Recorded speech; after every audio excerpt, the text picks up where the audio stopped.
the joke's on me.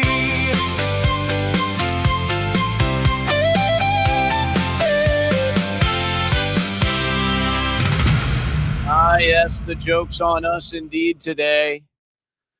The joke's on us indeed today on this Tuesday, June 30th, the final day of June for 2026. This is your home for political play-by-play, the Owen Report. The joke's on us, guys. The joke's on us. Birthright Citizenship is here to stay. No, actually, I've got a different opinion on this. I've got a bit of a unique opinion on this. I don't really hear anybody else saying it, and I think it's the most logical take. Birthright citizenship. What does it mean? What are the real problems? And then what needs to be done to solve them? That's the question. And nobody is really asking that question. They're just saying, oh, we have to get rid of birthright citizenship. And you can understand the logic if you read Supreme Court Justice Clarence Thomas's opinion. It's very rational. If you try to read Ketanji Brown Jackson's opinion, you might need a fifth grader to try and translate what it means. That's a separate issue. We'll look at all of that.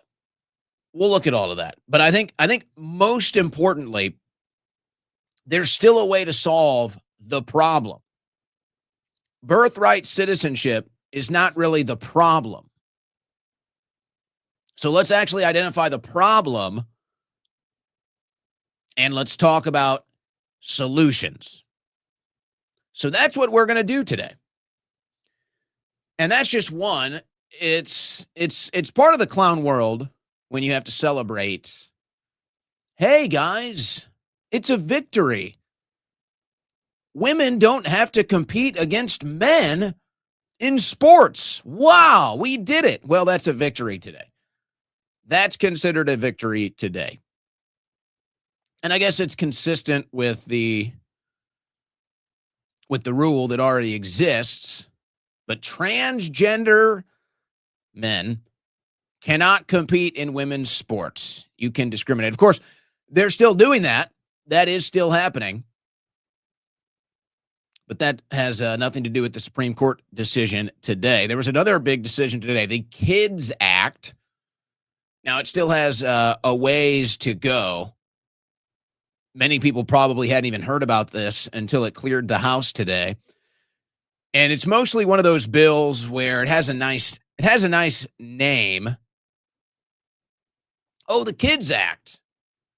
Oh, we're protecting kids. It's just got one of those nice names, like a Patriot Act, But what is it really? It's more surveillance is what it is. It's bigger government. It's the surveillance state. And it's using the disguise of protecting kids so that you support it. So we'll take a look at that, what it means for the future. It's all moving in one direction, isn't it? Greater surveillance state, more data centers, more AI, more computing, more robotics, more automation. I guess it's all inevitable. But don't we still have the choice? Don't we as a people, dare I say as a country, have a choice about how much we want it involved in our lives? How often we have to interact with this garbage? Can we ever take a break from it? Can we ever turn it off? Will it be used against us? Then there's some funny stuff going on in politics today. What do you do if there's two people on the ballot with the same name? What do you do? How do you solve such a case? And what if one of them was actually put there just so the votes for one of the individuals with the name, just so the votes would be watered down and people would be confused when they go vote, they're voting for the wrong guy? What do you do? What do you do in that situation? We're going to look at that today. You're not hearing much about the Texas screworm situation, and yet there is actually a pretty big development there well, this week, this was actually hitting the headlines this weekend. I saw it today. Big news out of Texas. We got a little bit of the geopolitical stuff. You know, we covered how Russia is getting hit with these drone attacks, and something new is going on there. The fact that these drones are getting through and hitting inside of Russia, that's something new. That's a development. But now it looks like we're seeing the real intended effect, which is to make a case for Ukraine to make a case to NATO, or for Zelensky, maybe specifically for Zelensky to make a case to Donald Trump. Hey, we need more money. We need more tanks. We're so close. We're so close. If we could just get another hit. It's like that drug addict just needs another hit. And of course, we've been through this phase how many times? We just got done with this phase a week or so ago, where Zelensky was asking for more money, more military support, and Trump gave it to him. It's like $50 billion. So see, we got the drones in. See, we just need more time. We just need more time. We just need more support. And by the way, that seems to be the strategy here in Ukraine. That seems to be the strategy here with Israel. It's just, hey, let's just wait it out. We can do a war forever and eventually we'll win. If the war takes 100 years, eventually we will win. It's like, that's the mindset here. Hey, screw you. Screw you. You're going to pay for it. If this war takes your entire life, if you have to pay taxes at 33% for your entire life so that we can have this war, so be it. It's worth it. And this is the case being made to Trump, by the way. And you see it in Ukraine. You see it in the Middle East. So we'll look at that.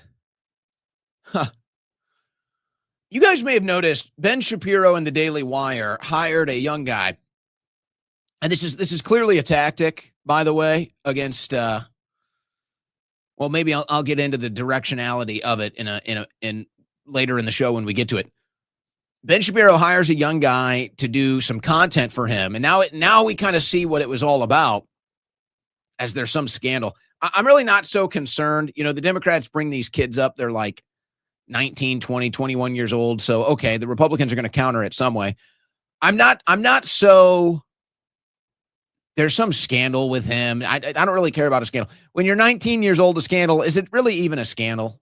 Or is it just you're a dumb kid? So I don't really care about that. What's interesting is you now understand Shapiro's approach to the situation. So, you know, they're defending this kid. They're standing by this kid. That's fine. Good for them. But no, now you understand the angle of why Shapiro brings in this young guy. It's really, it's so poetic, actually. It's so poetic. So we'll look at that. And then, and you know, if you're going to do a Ben Shapiro segment, you might as well pepper in a little Mark Levin. You might as well pepper in a little Mark Levin. This is hilarious what Levin is saying now. This is just comical stuff. It's amazing because there's a debate. Maybe you've engaged in this debate at some point in time. Seems to be kind of necessary to try to iron out these details. Is a Jewish person a religious thing? Is a Jewish person a racial thing? Is a Jewish person, is it a skin color? Is it white? Is it European? Well, it seems to depend on the context. Sometimes it's white, sometimes it's not. Well, Mark Levin has the context for us on his show, on his radio show yesterday. Mark Levin puts it all into context. When is a Jew, and when is a Jew not a Jew, but white? Or specifically in this case for Levin today, European. We're going to sort it all out thanks to Mark Levin. We got it all figured out now. We've been wondering for years. It's like, yeah, you know, you kind of look white. You kind of have the same skin complexion, but you claim you're not. You're Jewish. You're a chosen one, not a Gentile. So Levin has it all figured out for us today. We're gonna seek the wisdom and the counsel of Mark Levin. And we got some slop. You know we're going to slop it up a little bit. Hey, oh, by the way, Kristen Harris joining us midway through the show. He was covering the MK Ultra hearings today. There were actually some interesting things that came out of the hearing. Overall, nothing too shocking that maybe you didn't already suspect was going on, but it's all public now. The MK Ultra hearing goes down today. Only lasted a couple hours. Kristen Harris was covering that. He's going to be joining us to get into his coverage. And we'll look at some of the things that came out of that, some of the shocking admissions. But I think for the most part, we all kind of had a relative idea about what they were doing with MK Ultra and its potential applications. Of course, you could argue we're all victims of MK Ultra. So should we be suing the government? I don't know. Maybe we're getting ahead of ourselves. So we'll talk about that with Kristen Harris coming up on the show today. But you know what? We got a decent amount of news. We got a guest. Who knows? DMT's he's been thinking about weighing in on some developments. We had a conversation earlier, so we may even get a DMT appearance today. I did give him some assignments, though, right before we went live, so we'll see. Today's show is brought to you by Silent Faraday Bags. Now, this is the great thing about this. You've had Faraday bags around for a while, but normally they're not really usable. They're not really applicable for your daily life until now, thanks to Silent. Because now this technology, military grade, by the way, military grade technology, now it can be used in bags that you already use. Backpacks, concealed carry bags, fanny packs, and so much more. All you got to do is go to slnt.com/Owen and look at all the options for you. But see, everything we carry is broadcasting a signal, and, well, it's tracing, it's tracking you, sharing your location, who knows what else. If you don't want that going on, then all you got to do is put your phone, your computer, anything else that might be tracking and tracing you inside of one of these Silent Faraday bags, whether it's a backpack, fanny pack, crossover, so much more. This eliminates that phone from spying on you, tracking and tracing you. So if that's something you're looking for in sleek, comfortable, good-looking designs, then you need to go to slnt.com/Owen. And right now, for my listening audience, save 15% plus free shipping on qualifying orders. You heard that right. slnt.com/Owen, my listening audience. 15% off plus free shipping on qualifying orders. There it is. You say, hey, I don't want to be spied on anymore. I'm sick of my location, my data being shared 24/7. I'm just trying to go on a hike. I'm just trying to go get groceries. I'm just trying to go to the pool. Can you leave me alone? Well, we've got the bag for you now. slnt.com/Owen, 15% off plus free shipping on qualifying orders for my listening audience. Turn my system 1.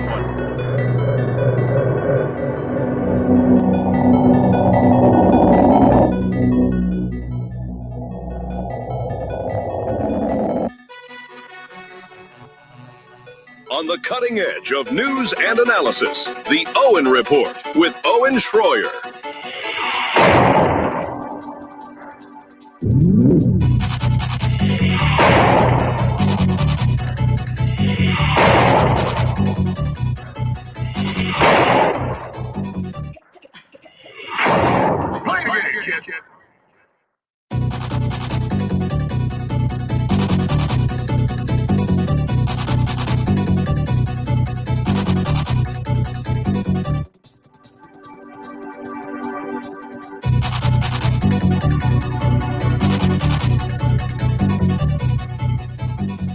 All right, the big outrage today, the big outrage.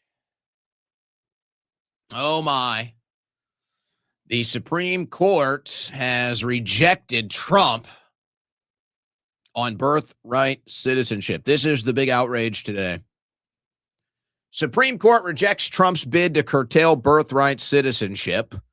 The decision delivers a rebuke to the president on one of his signature policies. Well, the real policy here is secure borders and deporting illegal aliens. Birthright citizenship is just part of the problem it's been the opening, let's say, that liberals, progressives, NGOs, people that hate our country and want to see it collapse, have used to bring in as many citizens as possible. And then you have the anchor baby phenomenon. Obama called them dreamers. So there's a problem. The problem is illegal immigration. The problem is open border policies that have led to an invasion of this country. And that's what it is. Now, President Trump, and by the way, Alejandro Mayorkas still belongs in prison and needs to be investigated for treason. But I don't think we'll ever get that. Now, Trump is responding. The Supreme Court upheld birthright citizenship, which is too bad for our country, but we can easily make it up in Congress through legislation with the support of the president that has now been determined during this process. No long and unwieldy constitutional amendment is necessary. Congress should start today to work on ending expensive and unfair to our country birthright citizenship. Well, why would that be expensive? I'm not really sure. Well, we know why it's expensive, but that has nothing to do with birthright citizenship. That's the welfare state, and that's the problem, by the way. So the real problem here is the welfare state. The problem is not birthright citizenship. The problem is open border policies and a welfare state. And whether you have birthright citizenship or not, those two things still remain the problem. You could get rid of birthright citizenship, and if you don't change the policies and the welfare state, it makes no damn difference. Birthright citizenship is not what allowed Alejandro Mayorkas to bring in 20 million illegal aliens. It had nothing to do with birthright citizenship, actually. And the lack of deportations has nothing to do with birthright citizenship either. Now, if they do want to do something about this, then I suppose they can go through Congress. But here's what everybody's about to realize, and I think everybody's kind of realizing this today. And I'm seeing the frustration.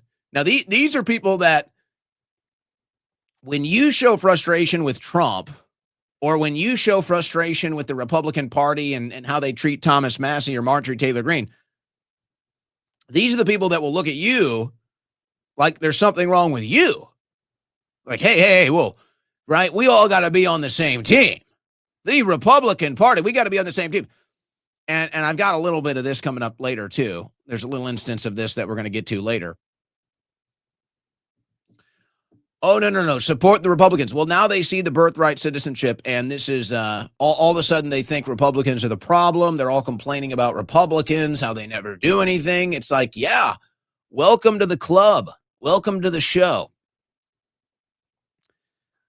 So a lot of people are complaining that normally wouldn't. They'd normally stay in line today. They'd want to keep that good favor with the Trump administration, with the Republican Party, but they seem to be willing to break because the Republicans can't really get anything done. But let's put that aside for a minute. And let's talk about birthright citizenship. Now, my opinion on this is probably unpopular. I'm expecting my opinion on this is about as popular as my mustache. Actually, that might not be true. The mustache is very, very popular. Now, I have an opinion of this that I don't really hear anybody else sharing. And I understand, because it's not even really about birthright citizenship. It's about illegal immigration. It's about tens of millions of people that are still here illegally. It's about how they suck off the system with welfare. It's about the corrupt NGOs bringing people in. It's about the decay of our culture, our country, the economic ticking time bomb. That's the real issue. Birthright citizenship is really not the issue at all. Now, let me tell you why I might even like birthright citizenship, to be honest. And the truth of the matter is, birthright citizenship would have a near 0% impact on immigration or anything if you have a secure border. Nobody's getting in to have their babies here as anchor babies so that they can be citizens if they can't get in the country. Nobody is taking that journey and taking that risk if they know they can't get in the country, or maybe more importantly, if they know they can't get welfare, if they know they can't get free handouts when they get into the country. So that's the real problem here. But this is where I actually support birthright citizenship. And this might be unpopular, but here's why I support it. And obviously for the reasons it was written, and Clarence Thomas highlights this in his opinion, the reasons that birthright citizenship were written were for things that happened hundreds of years ago. So it's hard to really apply it to today. But here's what I would say.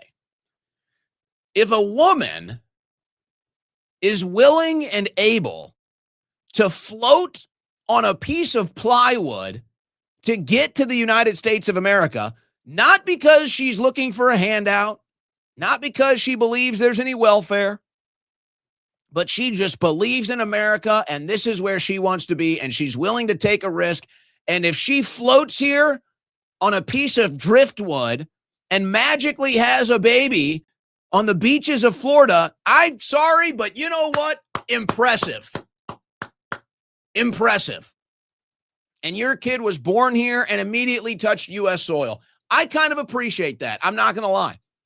That's kind of American, actually. That's kind of a pioneer. That's kind of a rogue. So I actually kind of appreciate that. It's the concept of, hey, we've got busloads of pregnant women by the thousands that we're bringing in every week. That's the problem. Hey, we've got busloads of pregnant women lined up here with the NGOs sitting in line to get welfare, and they're welcomed in by Border Patrol and the National Guard. That's the problem.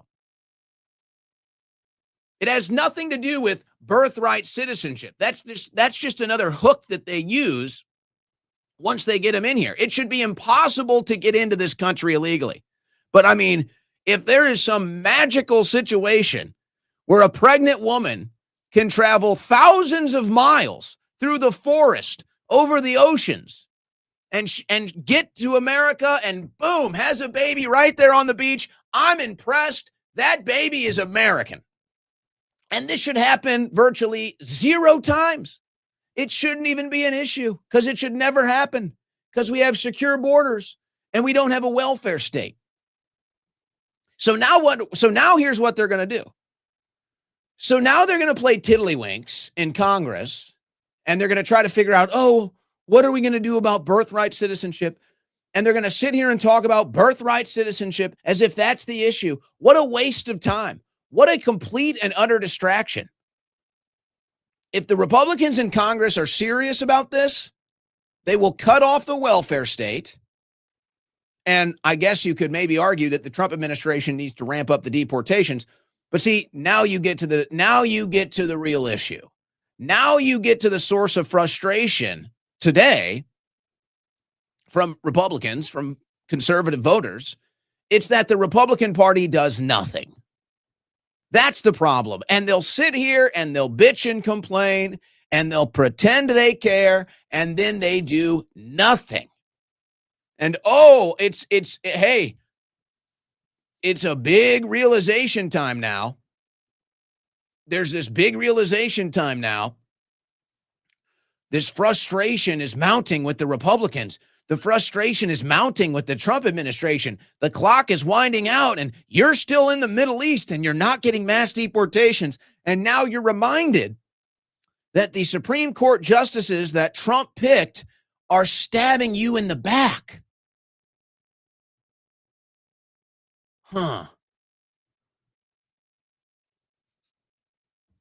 So you're going to sit here and watch people talk about birthright citizenship. You're going to sit here and watch Republicans pretend and play tiddlywinks with this issue, and they're not going to solve the actual problem. And really, this goes back. This is exactly what happened when Pam Bondi was the attorney general, and she refused to go after these NGOs. And they refused to shut down these left-wing groups that were organizing all the different activity in the streets to stop ICE from doing their job. It's the same thing. They don't get anything done. They don't go to the source of the problem. They don't go to the root of the problem. And then they end up losing when it's time to actually run the play, when it's time to actually snap the ball and run the play to the end zone. The Republicans can never execute. And now everybody sees it again. And this is one that was really out of their hands. But it didn't even matter. It's always been in their hands. And now we see it, by the way. And you can give the Trump administration credit as far as the border is concerned and the numbers being down and the apprehensions being down and the illegal crossings being down. So, hey, you can give them credit for that. That's proof that it can be done. Where there's a will, there's a way. So what is the real complaint, though? What is the real complaint about the birthright citizenship? What are we complaining about? Are women floating over here on rafts and giving birth on the beach? Is that what's happening? No. Now, the one industry that you might have to look at, and Trump did mention this, is the Chinese tourist industry, where you have these women that travel over here when they're close to giving birth, and they intentionally try to have their time here, their vacation here while they're pregnant so that they can give birth and have that baby. So that could be the one situation where you look at it and you say, well, I'm not so sure if we like this applied, but I'm sure there's something you can do about that. Whether you get rid of birthright citizenship or not, it doesn't solve the issue that all of these people are coming here for free stuff. They're all coming here because it's so easy to apply for asylum, refugee, protected statuses, all these different things. And it's so easy to get the welfare. It's so easy to get the free handouts. That's why they're coming here. Ask 1 million people, ask 10 million people that came here illegally. Did you come here for birthright citizenship? They'll say, ¿Qué pasó? ¿Qué? They have no idea. Nobody knows about this. It's all a red herring. And the Republicans love it, by the way, because now you get to go over here and play with this shiny object that nobody even really knows the actual application of the law. So now everybody's over here. Birthright citizenship, it's the new shiny toy. And you're not talking about how Mayorkas needs to be arrested. You're not talking about how the NGOs that get all of this money are running the entire illegal immigrant pipeline. You're not talking about the free stuff. It's like those are the real issues. And now they've dangled birthright citizenship and Amy Coney Barrett in front of you. And you're playing with it like a cat with a ball of yarn. So it's just another distraction. It's just another way for Republicans to have you toying with a shiny object that actually doesn't even make a difference at the end of the day. So that's my take. I wonder how many people didn't like that today, but that's how I feel. Did you come here for birthright citizenship? ¿Qué pasó? ¿Qué? No hablo inglés. Oh, I've never heard of birthright citizenship. Never heard of it. Oh, but it's racist. Ketanji Brown Jackson. What a joke. Honestly, Joe Biden is guilty of a crime. Putting Ketanji Brown Jackson on the Supreme Court is criminal negligence. I'm not even kidding. Joe Biden should be arrested for criminal negligence putting this woman on the Supreme Court. The evidence continues to mount, by the way. Supreme Court Justice Ketanji Brown Jackson accuses Clarence Thomas of echoing infamously racist court decision in birthright citizenship class. Oh, he's racist. You've got a black man, Clarence Thomas, arguably the best Supreme Court justice in modern American history. In fact, not even arguably. I think pretty convincingly, I would say. Even respectable leftists will tell you he's been the most consistent on a true line when it comes to justice and his opinions. So I don't even think it's arguably. I think undebatably, Clarence Thomas has been the best Supreme Court justice of an entire generation, certainly of modern American history. A true stalwart. And then here comes Ketanji Brown Jackson. a total diversity hire, literally only put on the bench because she's a black woman. By the way, Clarence Thomas also black. For those just catching up here. And here comes the diversity, equity, and inclusion hire to scold Clarence Thomas over racism. He's a black man. And he's older than you, too. So, he's probably a little closer to any of that than you ever were. But, oh, no, the diversity hire is going to lecture Clarence Thomas about racism from the bench. A black woman that was put on the bench because of her identity is going to lecture the greatest Supreme Court justice in modern American history on racism, who also happens to be black.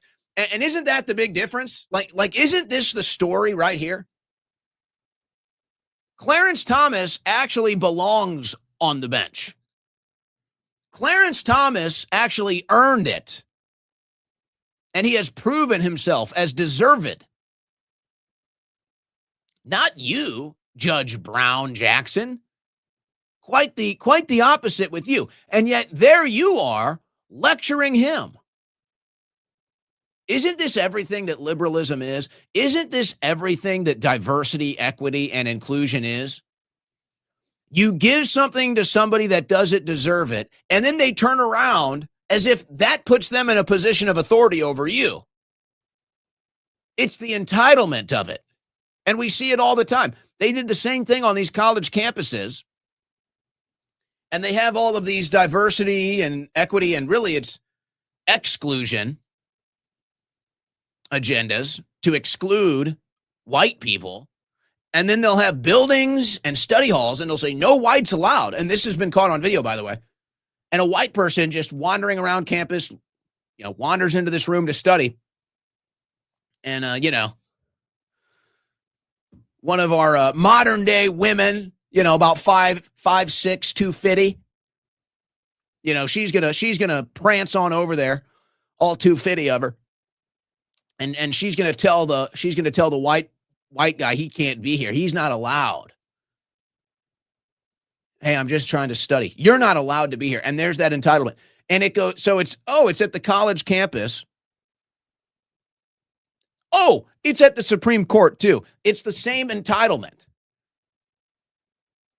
It's the same diversity, equity, and inclusion entitlement when you give something to somebody that doesn't deserve it, that didn't earn it. And now it's all the way up to the Supreme Court. Let's see here. And, Coney Barrett is not much better, by the way. Just if we're keeping track here, Coney Barrett is really not much better. In fact, she might just be the white version that can talk better. Ketanji Brown Jackson, this was in one of her opinions here. She's using slang. This is in the Birthright Citizenship. This is Ketanji Brown Jackson's opinion in the Birthright Citizenship case. She says, in the aftermath of the Civil War, those who championed the 14th Amendment, both within and beyond Congress, understood the assignment. They understood the assignment.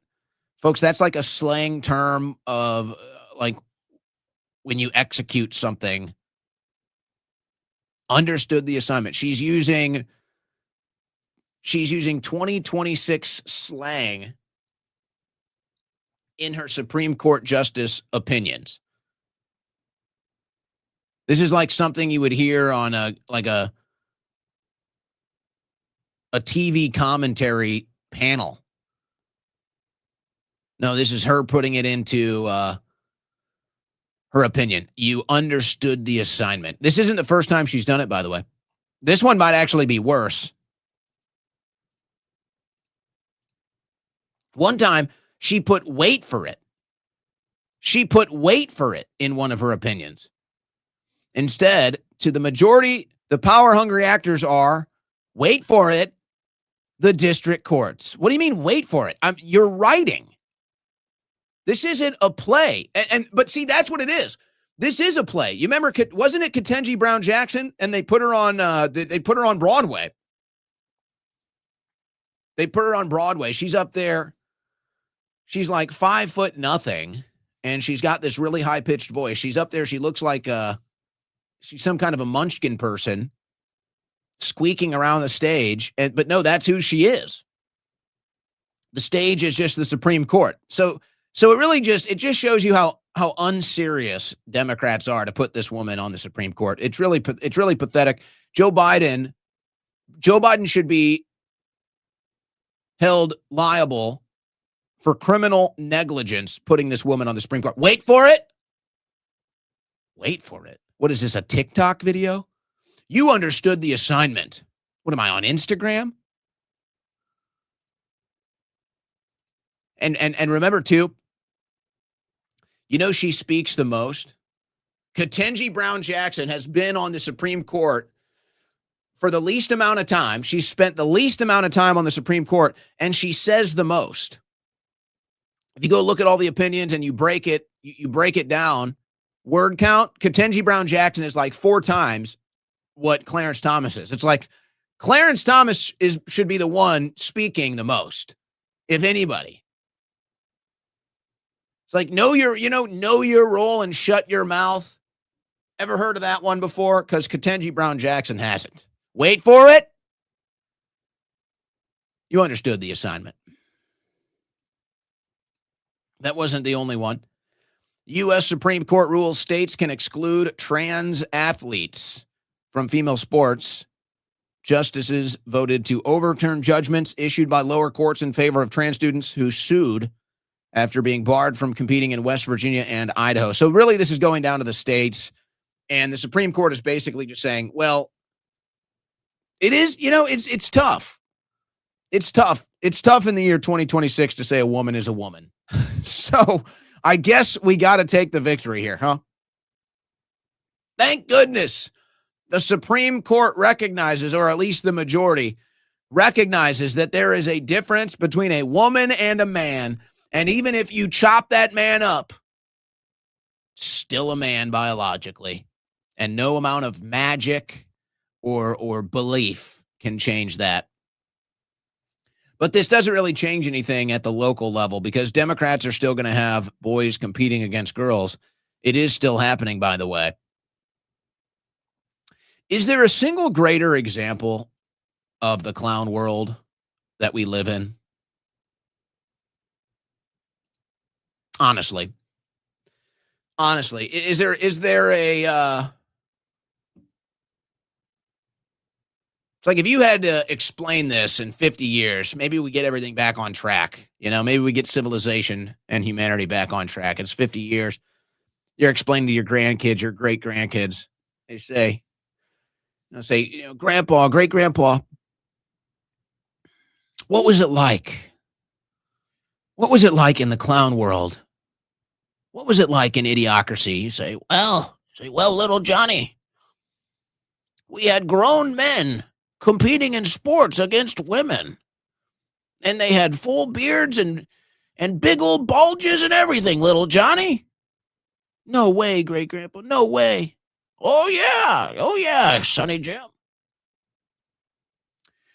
One young girl had her face broken by a volleyball.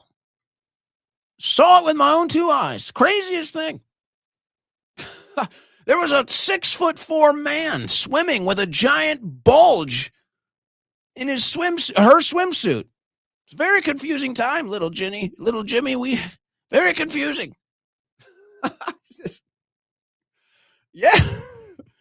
Yeah, little Johnny. Us men rewrote the record books for female weightlifting. I had a moment myself. I picked up a weight one time. It turned out it was the heaviest thing a woman had ever lifted. I said, I'm a woman today. They put me in the Guinness Book of Records, little Johnny.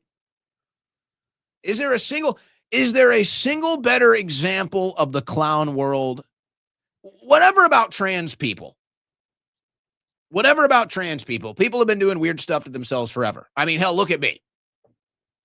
So whatever about trans people, but the concept that somehow, hey, we don't know what a woman is, this is debatable. It's debatable if a male has any athletic advantage over a female. This is up for debate. The evidence is not conclusive. Really? Okay. Yeah, men that compete with women that claim that they're women, that is totally fair. That is totally fair. I don't know if there's a better example, honestly. I think that's got to be the best example. That's not all the news out of the Supreme Court today. It's nice to know that they're rich. All right. How hard do they work? Is it one of the easiest jobs? A lot of pressure, probably pretty dangerous. Supreme Court justices disclose millions in book earnings and teaching income. Remember Sotomayor? She had the biggest scandal. She had the biggest book controversy. 8 of the 9 justices disclosed their 2025 outside income and gifts as required for certain government officials. Samuel Alito was given a 90-day extension to file his report. Samuel, you're late, buddy. 4 Supreme Court justices earned more than $2 million in combined book payments, according to financial disclosure reports released on Monday that also detailed lucrative teaching positions the court's members held and free concert tickets that one received from Bad Bunny's record label. How does that deal work? Hey. Liberal Justice Ketanji Brown Jackson reported $1.18 million in a book advance last year from Penguin Random House, which published her memoir, Lovely One, in 2024. Very nice. Lovely one indeed. Lovely diversity one indeed. That is on top of nearly $2.07 million in book advance income she reported receiving from Penguin in 2024. Some art, yada, yada, yada, more book deals. So they're doing well. Sotomayor also disclosed that she received concert tickets worth $4,000 from record company Remus Entertainment, which provided tickets for a concert for me and guests while I was on a private trip to Puerto Rico in 2025. She went to see Bad Bunny. Hey! Do you think she was she doing the A? Ketanji Brown Jackson's book made millions selling it. How does that happen? Justices Barrett and Jackson report big bucks from book sales in 2025. Do people actually read these books? Nobody I know does. How are they making millions of dollars on these books? I'm not even really trying to be facetious. I just don't know anybody that reads those books. It's like books are barely even a thing anymore. I mean, let's just all be honest. Not as many people are reading these days. I've never heard anybody mention a book about, I've never heard anybody mention a book written by Ketanji Brown Jackson or Amy Coney Barrett. But apparently they are extremely successful in that regard. And then they've made millions of dollars. Hey, a big election is happening tonight, guys. That is, I guess, if you're a Democrat socialist. Democrat socialists hope to build on New York City wins in Colorado primary. Representative Deanna DeGette's long record has also made her a target for progressives. So you've got this young girl. You've probably seen her face everywhere. The leftist network news are definitely helping her in the name and face recognition category. And maybe you can see why. So she's up for an election tonight. She's part of the Justice Democrats, which is what they call the squad. So she's already unofficially part of the squad. If she gets in, she'll be initiated immediately.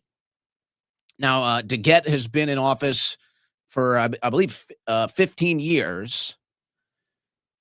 And if the Democrat socialists pull this one off, guys, they're really going to be feeling it. They're really going to be feeling it tonight. 29-year-old attorney and Democrat socialist Milat Kiros, who was born months after she won her seat in Congress 30 years ago. So she was born after DeGette. DeGette has been in Congress longer than Kiros has even been alive. Okay. Kiros, who was fired from her law firm in 2023 after writing an open letter criticizing her employer's response to pro-Palestinian protests. Very popular. Very, very popular. So, yeah, this is another good test, guys. This is another good test to see just how strong the DSA really is when it comes to national elections. New York, that's got to be, that's like their hotbed is New York. So, okay, they can pull it off in New York. Can they pull it off in Colorado? You know what? I'm actually a little curious. I think she wins. Who knows what I'm doing right now? I bet you one person can guess. I bet you at least one person can guess what I'm doing right now. Hold on.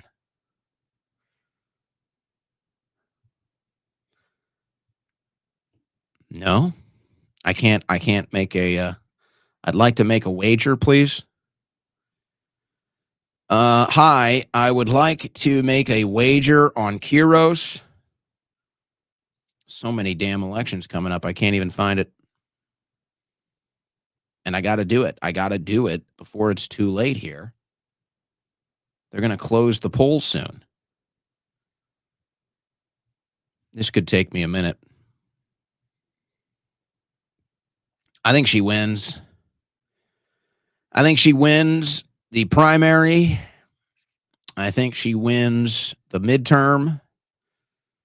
And now we have to sit here and watch socialists take over the Democrat Party. There she is. Oh, she's a pretty strong favorite. Pretty strong favorite right now. And so now we have to sit here. Boy, if you would have got in on that action not too long ago, you would have done well. Now she's a pretty strong favorite here. I kind of consider that free money. I'm not going to lie. I think Kiros to win is free money tonight. So it comes with a price, but there you go. There you go. No, we're going to have to sit here and watch the Democrat Socialists of America take over the Democrat Party before we can even get the neocons and the warmongers to release their stranglehold of the conservative wing, the Republican Party. We have to sit here and watch that now. We have to watch Democrat socialists take over before we can even get mass deportations, deep state arrests. I mean, I could go on. I think we all get the point. I'm considering that one free money. How worried are we about Texas, though? My goodness. A tied Senate race gives Democrats a shot in deep red Texas. I don't think so. I think Paxton pulls it off. It's going to be close. If it was Cornyn, I think it could be a different story. If it was Cornyn, I think Republicans stay home and Tallarico wins. But with Paxton, I think there's some fresh energy there. There's a bit of an incentive there. And so I do think Paxton holds it, but it's going to be tough. It's going to be close. I will say I'm concerned. I'd probably bet Paxton. I probably still would put my money on Paxton, but I bet this deal is close. And it's just the Democrats inching closer and closer. And, I wonder when they're going to figure this out, because the mistake that the Democrats keep, I shouldn't even say this. This is, again, just giving away money. I'm just giving away money. I'm giving away free money here. But when are the Democrats going to figure it out?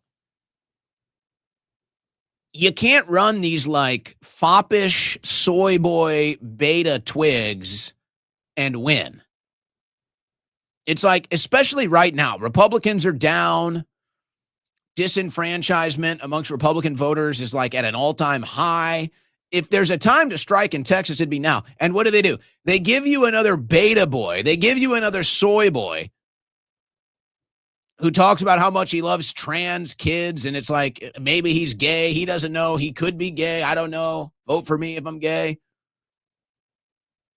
So they're going to run with the beta soy boy twig again. And thank goodness, because it'll probably cost him a race that could be a race that it's prime time right now for them to win. But Tallarico versus Paxton, I think I like Paxton on that deal. Some other action happening today. I'm gonna follow up more on this as it gets closer with the next vote. House passes kids online safety package despite watchdog pushback. Yeah, it's one of those deals. They say, Kids Act, so it sounds nice and great and lovely and a nice little package with a bow on it. But no, it's just more surveillance state is what it is. It's just more big brother government. The House passed a sprawling package of kids online safety bills Monday night, marking the first time a version of the landmark Kids Online Safety Act made it out of the lower chamber. The package, taken from portions of 14 digital safety bills, was brought to the floor Monday under a fast-track process called suspension of the rules, which requires 2/3 majority support for passage. Now it heads to the Senate, where it will face an uphill battle over the House changes made to the provisions. This bill includes provisions on age verification, AI chatbots, data protections, and raising awareness about drug sales on social media. So the government needs to be your daddy. More government daddy, more big brother government surveillance states. There are warnings, and I think they'll get louder now. Kids Online Safety Package clears House, drawing warnings from digital rights and tech groups. But it's the Kids Act. It's to protect the kids. The Patriot Act is for patriots. Operation Warp Speed is to speed things up, make it great. They always do that with the nice little, make it sound good. Like, how can you fight against Black Lives Matter? How could you? How dare you, you bigot? You don't like the Kids Act? What, do you hate kids? Hey, did you guys hear tell me, has anybody heard of Representative Tom Keene? You ever heard of him? You ever seen him? From New Jersey. Representative Tom Keene. No, not too keen. Not too keen on Keene. Well, he's been missing. Not like Mitch McConnell. Keene has been missing. Representative Tom Keene returns to Congress, says depression is why he went missing for months. He struggles with depression, had him away from Congress for nearly 4 months with no explanation. Last voted on March 5th, missing numerous votes and other appearances on Capitol Hill since. Now, the official story from Speaker Johnson, when he was asked about this, is he was dealing with an undisclosed medical issue. Now he's come out and said it's depression. All right. So he says, I owe you an explanation now. Okay. Yeah, it's been months. You owed the explanation probably months ago. But all right, he goes into hiding out of depression. What's up with that, bro? What's up with that? Here's one for you. You know what? A lot of people suffer from mental issues, depression. We hear about this a lot more today. And I feel like the, let's say, healthcare community, perhaps, is the best way to put it in this case. I don't think the healthcare community is doing you any favors here. Your shrinks, your counselors, whatever, whoever it is that you're trying to get advice and help for on this, I don't think they're really helping you. And if you're incapacitated, out of commission for months due to depression, somebody needs to get you off your ass and smack you and say, you're fine. Get out of bed, get up, go play. Go play. Go take a hike. Go to a game, go to a concert, go play. Get up. You're fine. Is depression real? Yes. Brain chemistry is real. But it's all mental. It's all mental. So this goes beyond Tom Keene. So this is for anybody out there. Maybe you're suffering with what you believe is depression, or somebody has told you that you're depressed. I got news for you. The world is not going to stop for your depression. And just because you stop doesn't mean the world is going to stop. And here's the other big breaking news for people suffering from depression. Guess what? So is everybody else. We're just not bitching about it. It's called human emotions. Everybody has them.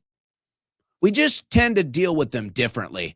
So maybe you should learn from the people that don't get crippled by depression and say, hey, why am I crippled by depression? What do you do? How do you not get crippled by depression? It's very simple. I don't get crippled by depression. It's very simple. It's all mental. It's all in your head. So I'm not trying to be rude. I know there are probably people that have suffered from stuff, depression, whatever. It's a real thing. They diagnose you. They give you pills. Here's the advice no one else is going to give you. Get over it. Get over it. Nobody cares. And being depressed isn't going to help you one bit. There's only one person that can beat your depression, and that's you. There's only one pill that you can take to beat your depression, and that's the hard to swallow pill, which is it's all in your head. Get over it. You're listening to the Owen Report on the Win Network.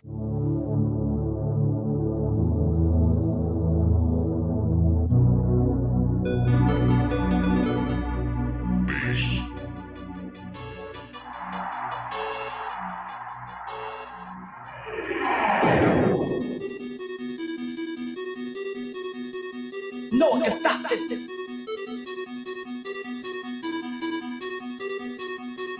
No, que stop this.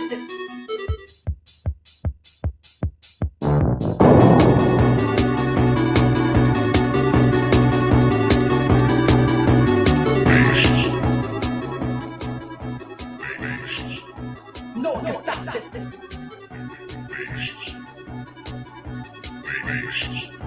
No, que stop this.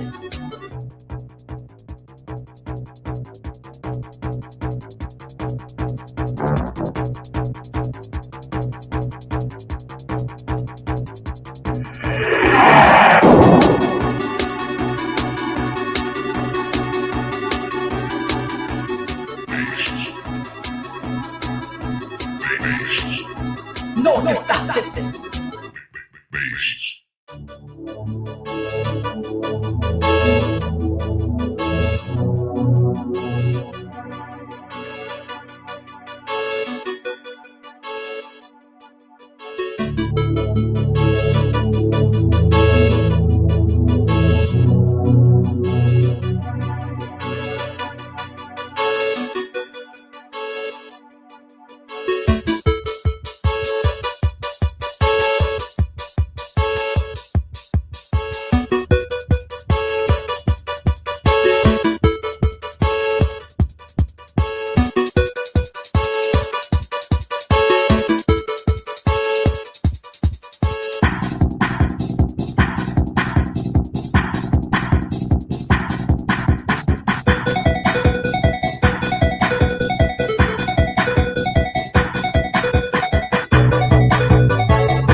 political light years ahead of the rest. It's the Owen Report with Owen Schroyer.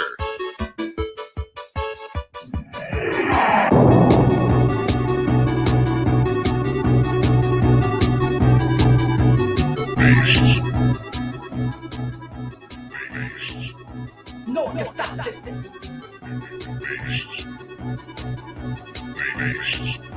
No te saltes.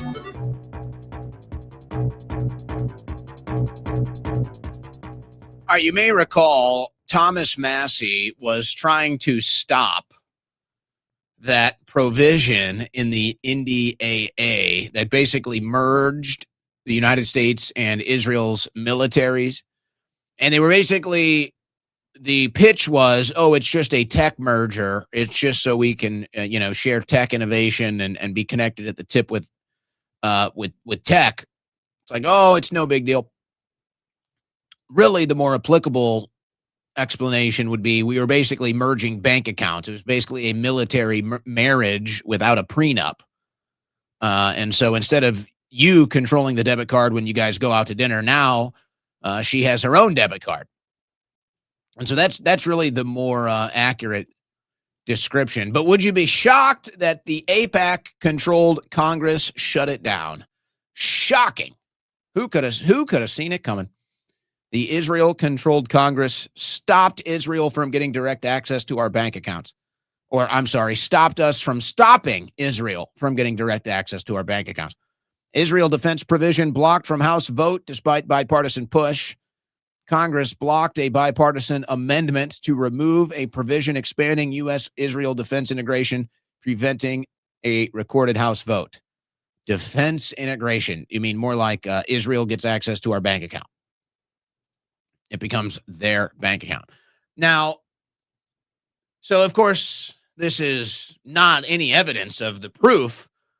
Not any evidence, not any proof that Israel has influence or even control over our Congress, right? There's no evidence of that. It's definitely not another stick it on the pile of evidence, stick it on the mountain of evidence. It's definitely not that. And this mountain of evidence that doesn't exist is not leading people to conclusions. It's certainly not leading people to conclusions that this is the reality. This is our political reality. Of course, I'm being facetious here. This is the conclusion most people are reaching. And I've been talking about this for a while. Anybody that listens to my show, you probably get sick of me actually talking about this. You might just get sick of me all the time. Maybe you just tune in because you're sick of me and it's fun to be sick of me. But you hear me talk about this all the time. How the political commentary world or the people that live in these political bubbles are just so out of touch with reality. They're just so out of touch with where the average American is at right now as far as their political thoughts, ideas, the things that they're saying. And I've been warning about this.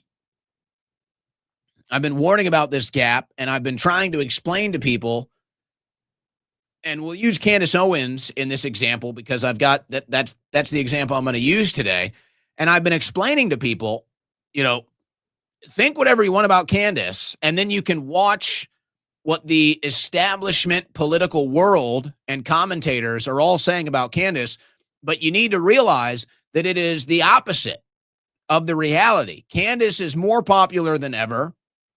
You go, if you know people that have heard of Candace, 8 out of 10 of them will like her and even follow her show. This is the reality. And the political world wants to deny this and pretend like, Ben Shapiro and Mark Levin are still popular or something.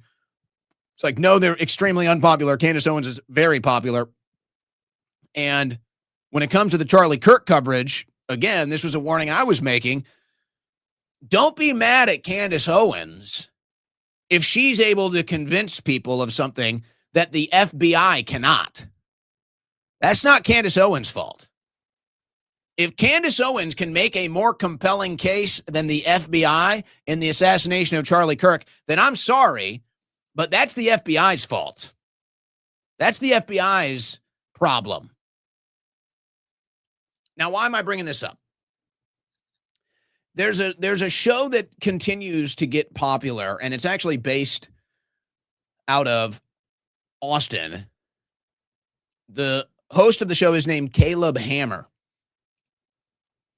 And mostly the direction of the show, the content of the show is he brings in mostly younger people. It's kind of like a Dave Ramsey, except more of a dialogue, like long format dialogue, where, you know, Ramsey basically gets you on the phone and maybe you get into it for 5-10 minutes.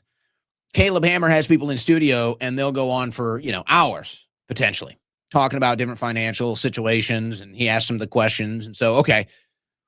But it's mostly, you know, you might say it's mostly normie stuff. They don't really get too much into conspiracy theory. It's not really, there's no real political edge or angle to it. It's just, these are financial situations and decisions young people are making, and we examine and discuss them. But lately, Hammer, who kind of just brings on, you know, we'll call them normies here. He just brings on normies to talk about financial decisions. Well, now they're going into more controversial political stuff. And every time he asks his guests that he just pulls just random normies and questions them about financial decisions, every time he pulls these guests and they get into, say, the assassination of Charlie Kirk, or they get into Candace Owens, or they get into foreign policy, they get into foreign influence, and they're all like, oh, we love Candace Owens. Oh, we all think Israel's the worst. I mean, it's every time. It's every time. So the digital influence world, or the Israeli influence world, may be more accurate in this case. The Israeli influence world has realized this. And so here's this show, Caleb Hammer, who is continuing to get bigger, continuing to draw bigger numbers. And now his guests are all basically anti-Israel conspiracy theorists. It's like every single guest now. Well, that's just because that's how most Americans view the world now. Again, it's perspective. It's not influence. And that's almost a perfect example of what I've been talking about. Hammer is not influencing anybody. It's the perspective of the guests that are now influencing people, or it's the perspective of the guests that people are now reacting to. So the Israeli lobby, and I will tell you, TPUSA have picked up on this, and they're not happy. No. So you've got this one account, Sana Ladine, you know, Iranian Zionist that does, influence on X. And she's sharing all of these clips about everybody that Caleb Hammer gets on his show has a different conspiracy theory about Charlie Kirk. They all follow Candace Owens. They all dislike Israel. And they're sitting here like, oh my gosh, this is so crazy. How could this be happening? What is going on? Yeah, you guys are losing badly, and you keep telling yourself you're winning. It's kind of the theme right now of MAGA, isn't it? That's like the theme of MAGA is look in the mirror and tell everybody you're winning, even though you're getting your ass kicked. That is like the theme of MAGA 2026 is you just say you're winning even though you're getting crushed. So they all insult Tucker and Candace and everybody else, and then they complain about how successful they are. They complain about how influential they are, and then they all reach the same conclusion that the left reached, which is they must be censored. They have to be censored. We can't beat them in a debate. We can't beat them intellectually, philosophically, logically, politically, nothing. They kicked our ass. So they have to be censored. And this is the conclusion they're reaching. And now you have Blake Neff, who is producing the Charlie Kirk show. Still, the Charlie Kirk show is still on air. What, are we going to run it forever? Or can we let Charlie rest in peace? Or are we going to continue to politicize Charlie Kirk like a puppet like you did your entire life? And then when he wanted to cut the strings, we all know what happened. So the producer of the Charlie Kirk show says, Candace Owens is basically instigating a mass psychosis event for her personal gain. It's very evil, and those who are enabling it deserve to be shamed. Boy, you sound woke. You sound woke. Peak woke. The epitome of woke. But I say this again. And I'll say this to Blake or anybody else that feels the same way. Your issue is not with Candace Owens. No, it's not.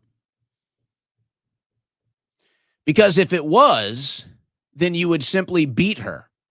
You would beat her in a debate. You would beat her in the public forum. You would make your case versus hers, and you would win. And so Candace Owens is not your problem. The reason why Candace Owens is your problem is because she's beating you. The reason why Candace Owens is your problem is because she is providing a more compelling and convincing case than anything we've seen from the FBI, than anything we have seen from the local law enforcement, than anything we have seen from Turning Point USA, Erica Kirk, the list goes on. Now, this could potentially all change in a courtroom. This could potentially all change when more evidence comes out in court, but the judge has made it pretty clear that there is no new evidence. Based off of the last statements on that topic from the judge in this case, there's no evidence that we haven't seen. That we've seen it all. And if that's all they have, well, then you got a big problem. You got a big problem. And they just don't realize this is bigger than Candace. They don't realize that you could take Candace off the air. You could remove Candace from the conversation entirely and it wouldn't change anything. Nobody believes the official narrative. Nobody's buying the ridiculous things that you're asking us to believe about the assassination of Charlie Kirk. It's just not happening. Whether Candace is here or not, it's not going to change that. So Candace is not your problem. Your problem is you have an unconvincing case in the assassination of Charlie, but maybe more so,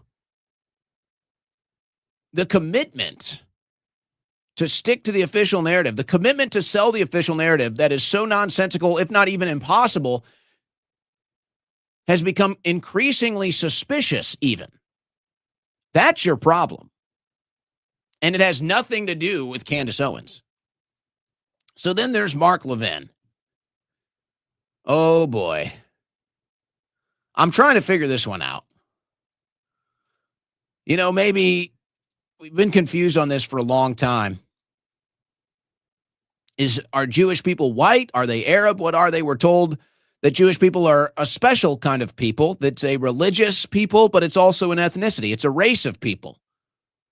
And so what is the identifiable characteristic there? I mean, you take one look at me, you're pretty confident I'm white, probably of European ancestry.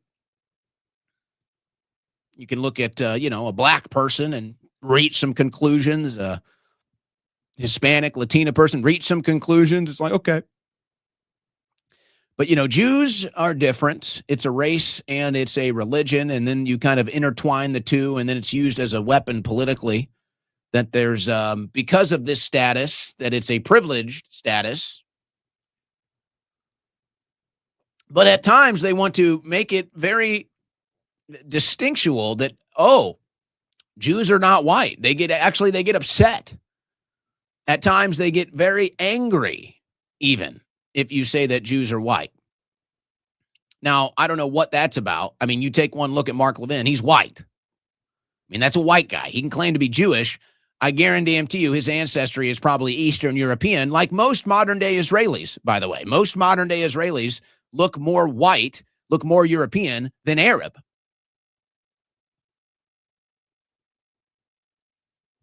So these are mostly Eastern Europeans that now occupy and live in Israel, and Benjamin Milikowski is just one example. But no. You're not allowed to say that. They're all Jewish. They're not white. They're not European. They're Jewish. And of course, they want to race to that claim because they have put that on a pedestal. That's the whole game.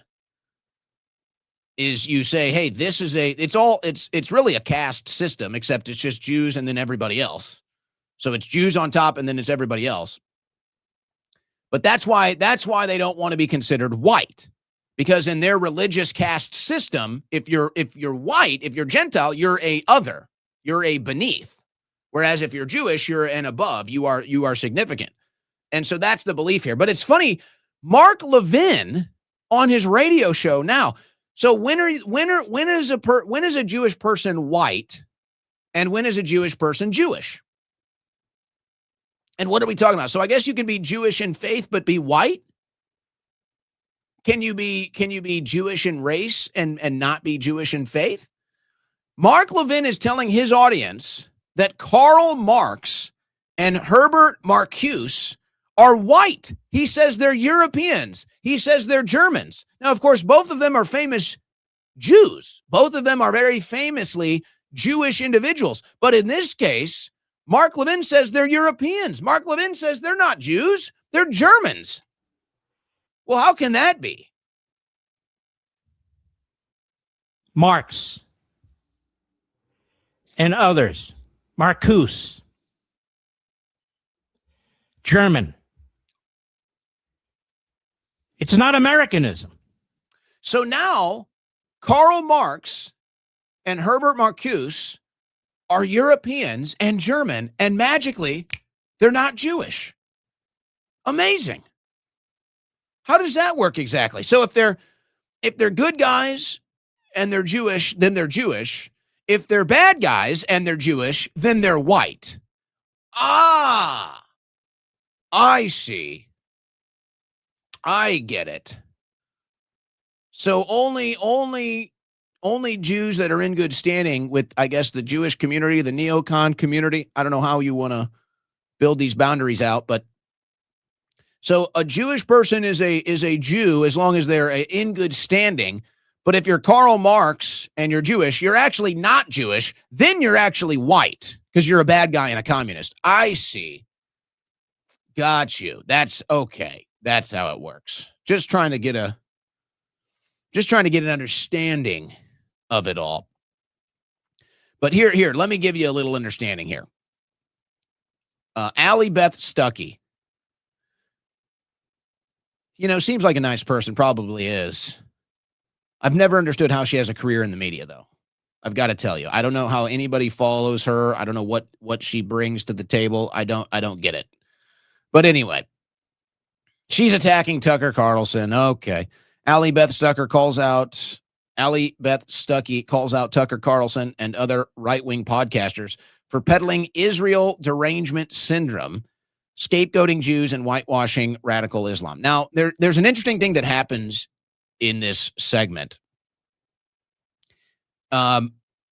First, let's understand this, though. As they continue to do this name-calling campaign to anybody that has a different opinion on foreign policy, or to anybody that offers a different opinion on Netanyahu or Israel or the IDF or their own foreign policy, all of a sudden you have Israel derangement syndrome. It's like, we're not going to have an intellectual debate. We're not going to have a logical, philosophical debate. We're just going to say, oh, Israel derangement syndrome. Oh, anti-Semite. And so this is what they do because they can't really win the debate. So this is what the woke right ends up doing. But there's this weird thing that they do in this segment. Let me play a second of it here and see if it catches. Because I want to explain. When you hear this, you start to understand the mindset, and you start to understand why these people have no clue what's going on. Out and say, it's really scary that we actually have Muslim politicians here who are talking about the undermining and destruction of the United States. And they're not only Muslim politicians, it's these far left progressives of all different religious stripes. But you would think that there would be more people on the right warning about that. It's something that the right has been doing for a very long time. This very recent about face, let me tell you what's behind it, it's got to do with Israel. Really? Wow, you figured it out. You mean conservatives don't like having a foreign influence operation running their foreign policy? You mean Christian conservatives don't like a foreign country using their taxpayer dollars to kill innocent women and children at will, nonstop? I'm shocked. I'm stunned conservatives and Christians would take an issue with this. No, actually, I'm more shocked that you wouldn't. But here's what they're failing to understand. And it goes back to It goes back to they stole the trophy from us and they're doing a victory lap. They really believe this. They really believe that the Trump victories and the Trump administration and everything that's come along with it, they really believe it's theirs. They really believe that that was their victory, that they won it. And of course, that's just totally inaccurate. It was them that tried to stop Trump.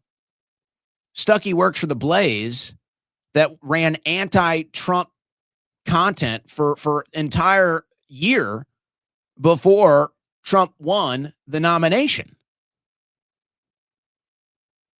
So you guys stole our trophy and now you're running around taking a victory lap with it.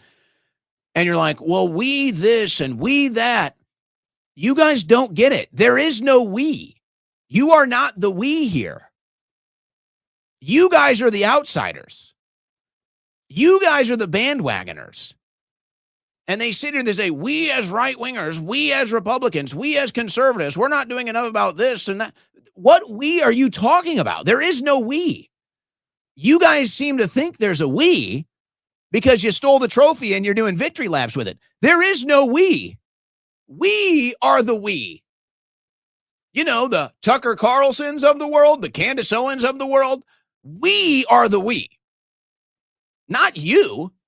You are the you. You are the neocons. You are the establishment right.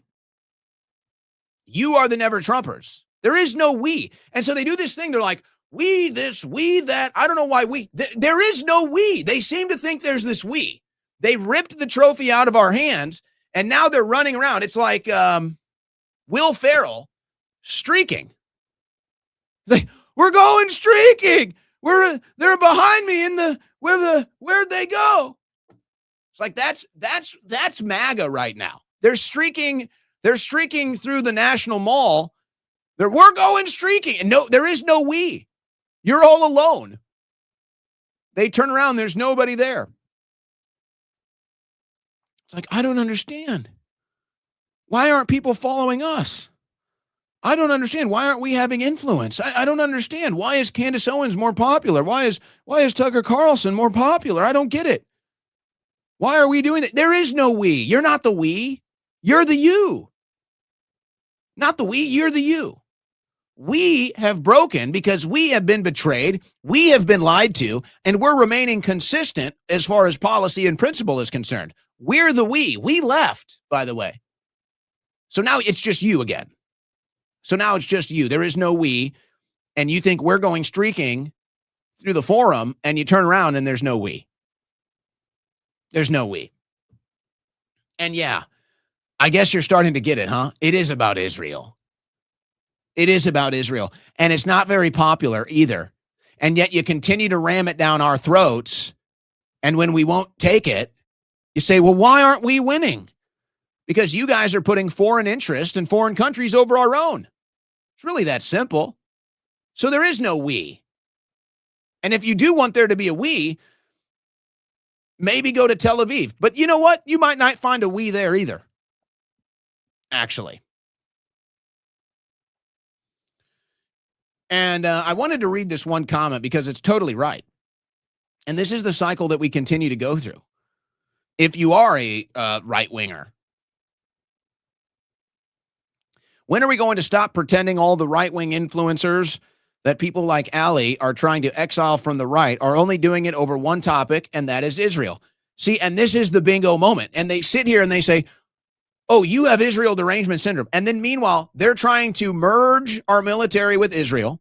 Meanwhile, they're trying to get more funding and military aid for Israel. Meanwhile, they're trying to sell us another unpopular foreign policy for another war in the Middle East for Israel. And then you say, hey, we're doing this unpopular stuff for Israel. I don't like it. And they say, what's wrong with you? You have Israel derangement syndrome. What? You have Israel derangement syndrome. We're the ones that are trying to get rid of Israel. We're the ones that want nothing to do with Israel. We're the ones trying to cut Israel off. You guys are the ones that are obsessed with Israel.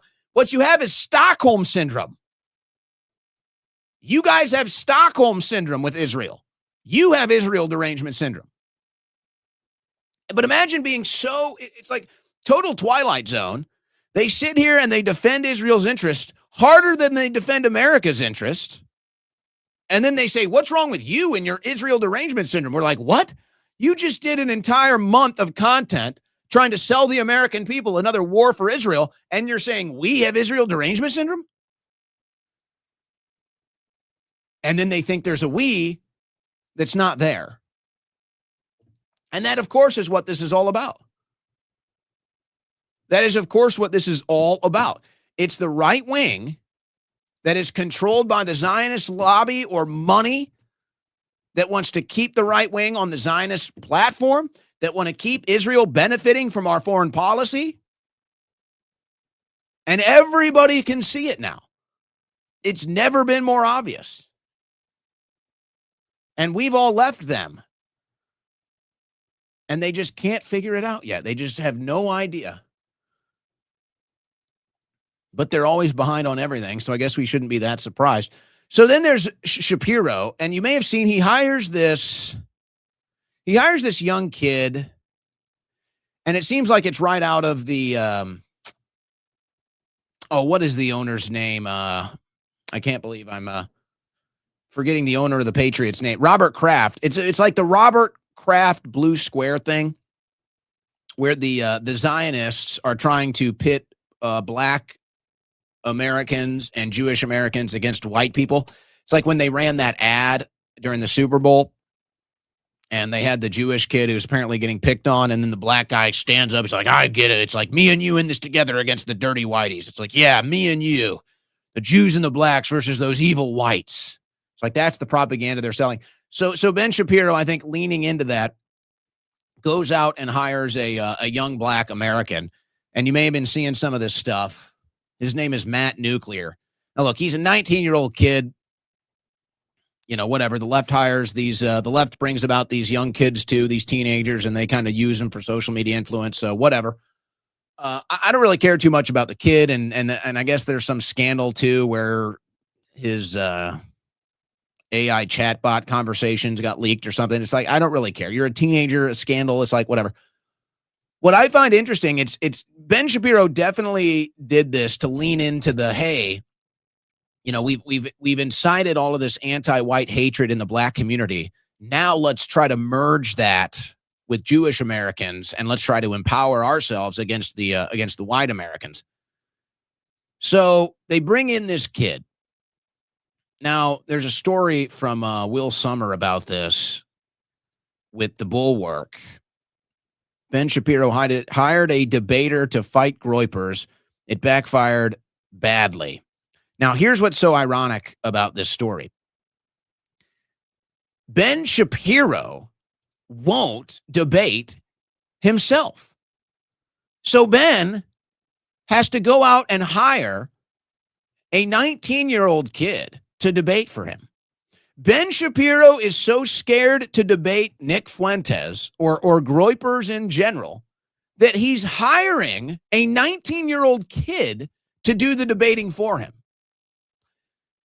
And it's 100%, the kid was hired because he's black. So Ben wants to kind of lean into this, let's pit Jews and blacks against whites, that we see this propaganda.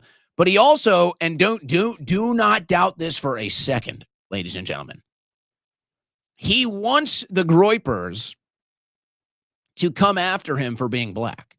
Ben wants to incite a bunch of racial insults against this young boy so that he can come out and say, see how bad whites are? See how bad the groyps are? 100% that's the design here. That's the intended effect here. So Ben is basically just throwing this young kid to the wolves. And now they're starting to eat because he's 19. And of course, there's going to be mistakes. And of course, hi, I'm Ben Shapiro. I'm so scared to debate Nick Fuentes and the groypers myself. So I'm going to have a 19-year-old do it. What an absolute coward.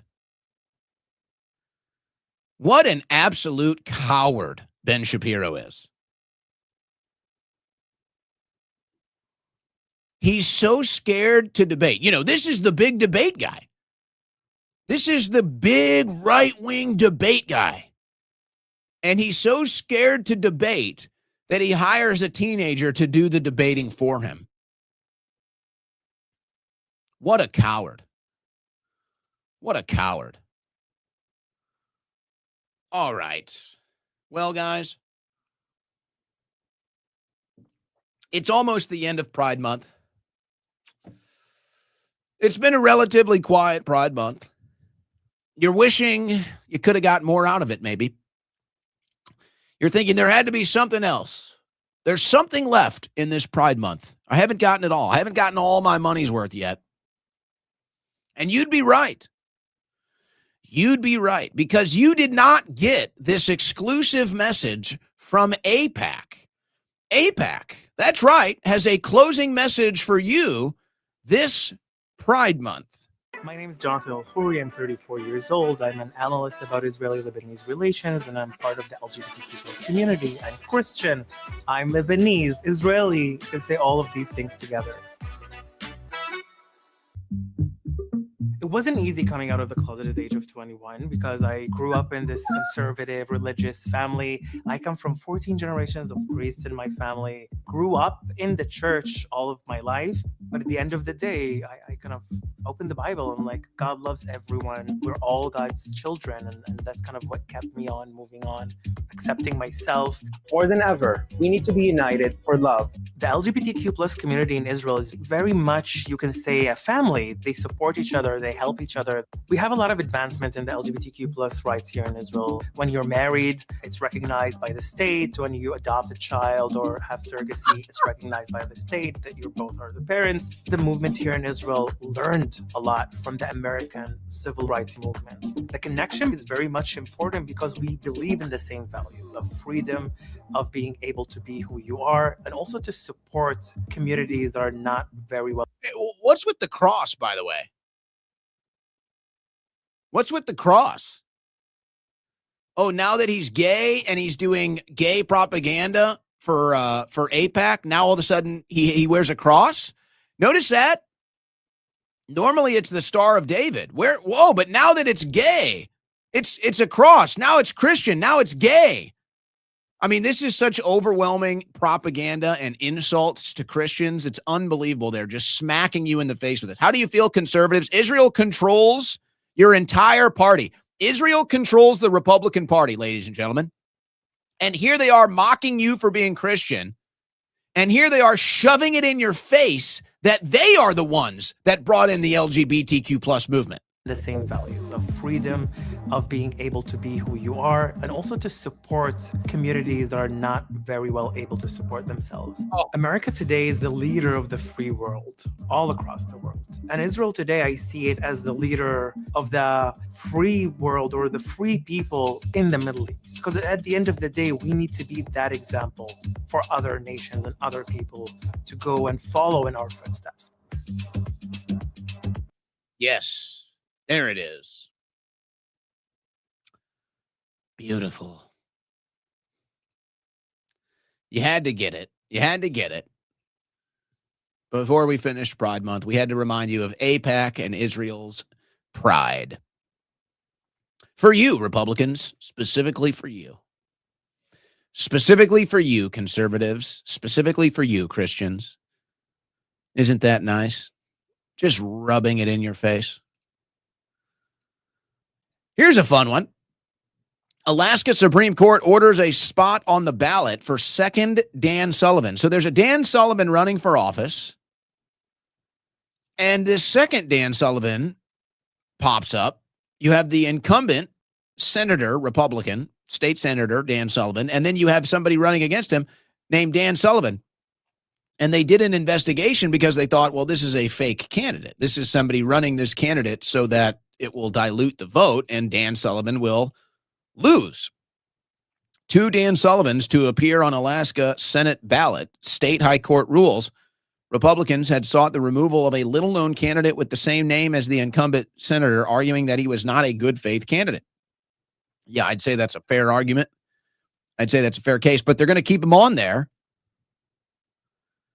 So this is the new tactic.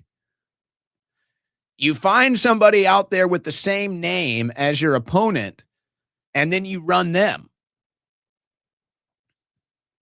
And you know this is going to cost Sullivan some votes. Will it be enough to change the results? I don't know. We'll find out potentially. But so that's the new strategy. Hey, let's run somebody with the exact same name as my opponent, and that'll take some votes. That'll dilute and steal some votes from the opponent. Oh, American politics, man. I'll tell you. American politics. Did you vote for Dan Sullivan today? Which one? Texas agricultural officials issue emergency quarantines across 21 counties for screwworm parasite. The story's not going away, guys. No, it's not good. Confirmed U.S. cases of the flesh-eating New World screwworm have reached 26, prompting Texas to issue strict emergency quarantine and animal movement across 21 counties. A new infested zone has been established covering parts of Jim Hogg, Starr, and Zapata counties following a recent detection near the South Texas border of the New World screwworm.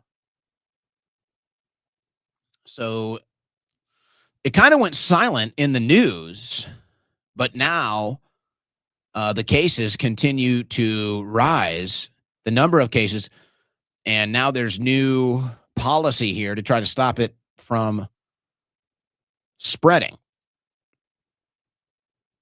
All right, now let's look at the Russia-Ukraine situation. Lot of there's a direction here. How Putin could be forced to surrender in months as Ukraine cripples Russia like never before with endgame blitz. So this is pure propaganda. Now there's no doubt whatever decisions have been made that have basically given Ukraine either the green light or the technological capabilities, maybe both, to penetrate Russia with these drones and do significant damage inside of Russia's borders. That is a significant development and a escalation. But to call it crippling is just ridiculous. To call it crippling is insane. And you know, it's funny. This is why logic has to be applied universally. The Ukrainian people are essentially captives right now. Unless you're in Kiev or connected to the oligarch bubble of wealth and status, the people of Ukraine are basically captives. And they're forced to serve in a war that they simply do not want. And many of Ukraine's young men, potentially millions of young men, have died because of this. And there's no way out for them. They can't reject it. They can't push back. Now, in that instance, you'd think that we would be standing up for the Ukrainian people against Zelensky, especially considering that's the logic we're applying in Iran. In Iran, we're freeing the oppressed people. They're oppressed by their regime. They're oppressed by their totalitarian regime. It's not good. So we need to free them. And this is the case that gets made. And then they say Iran has killed 40,000 people with no evidence. I think they just totally make that up. Meanwhile, here's Ukraine, and Zelensky has forced hundreds of thousands of men to go die, to go fight and die in a war they don't want. Where is the urge?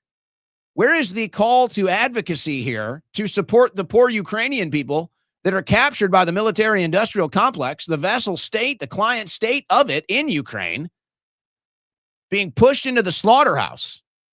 Oh, no, we are part of that. We're part of pushing them into the slaughterhouse. So the Ukrainian people, we shove them right into the slaughterhouse. Oh, but the people in Iran, we're supposedly trying to save them from the slaughterhouse of that regime. It's all propaganda, folks. It's all propaganda. And that's what I believe these stories are about Putin today. Oh, Putin's going to go. Putin's been defeated. Russia's been crippled. Putin faces increased pressure as Moscow is again attacked by drones. Now, they shot down some of them. A lot of them got through. There was significant damage. Not crippling at all. In fact,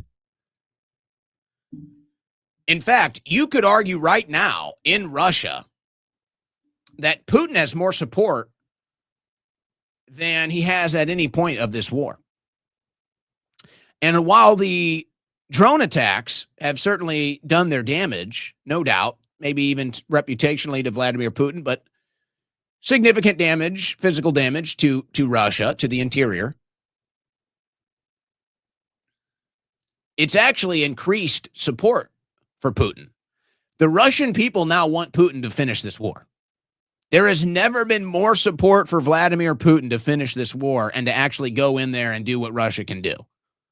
And if you're being honest about this, you know that Russia has basically been treating Ukraine pretty lightly.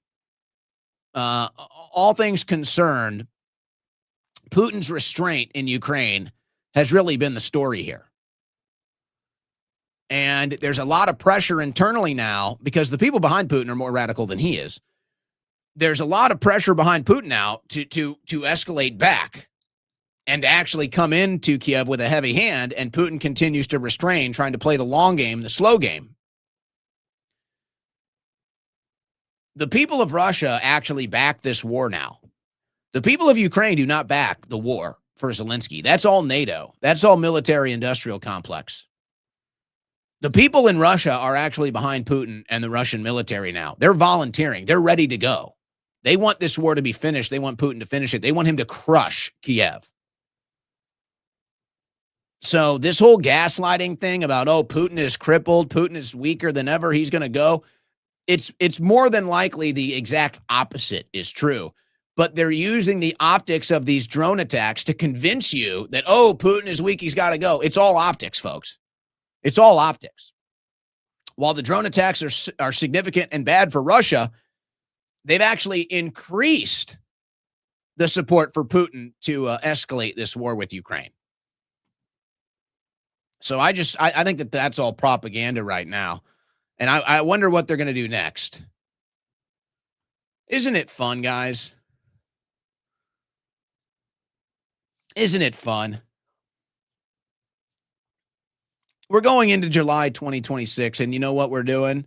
We're still at war with Russia. We're still at war with Iran. You're not getting mass deportations. You can't even end birthright citizenship. You're not getting deep state arrests. The economy is no good. You're just getting crushed. You're just getting crushed. But hey, guys, at least we're at war in the Middle East again. Hey, guys, at least we're still funding Ukraine's war against Russia, right? That's what we really need. That's what we really voted for. And you know what? Most importantly, you got a new decoration at the White House. President Trump, a golden gift to the White House for its 250th birthday year. So Trump apparently has plastered this golden eagle. If it's made out of real gold, then that's pretty impressive. I doubt that's the case. Maybe the paint has some 24 karat gold in it. A golden gift to the White House. So it's a giant eagle. It basically goes in between the two main columns on the White House balcony when you walk out to the Rose Garden on the second floor. So it's a pretty large, significant thing. It's very gaudy. Now, look, you know me. I love gold. I'm a big, big proponent of gold. Can't get enough gold. I'm the gold finger of the political media. And you know what? I don't mind eagles either. Kind of like eagles, too. And I like America. So this thing is like right up my alley. But I got to wonder if it's not too gaudy. I got to wonder, like, it's like all of this stuff going on at the White House. Is it too much? Is it tasteless? Like, is this tasteless? Is this classless? I can't decide. And apparently the Democrats, though, so there's 11 stars. I don't know if there's any meaning to the 11 stars. But there's 11 stars above a U.S. flag-style shield at the heart of the eagle. The Democrats are claiming that Trump put 11 stars on it because that represents the Confederate States. Wow. I mean, that is ridiculous. Look, if you want to complain about this and say it's tacky, it's classless, it doesn't belong, you know what? I can probably hear you out on that. It's a little gaudy. It's a little too much. And that's coming from me that likes gold and Eagles and America. And even this for me is like, yeah, that seems like it's a little much. I'd like to see it in person, actually. Maybe I should see it in person before I make the judgment.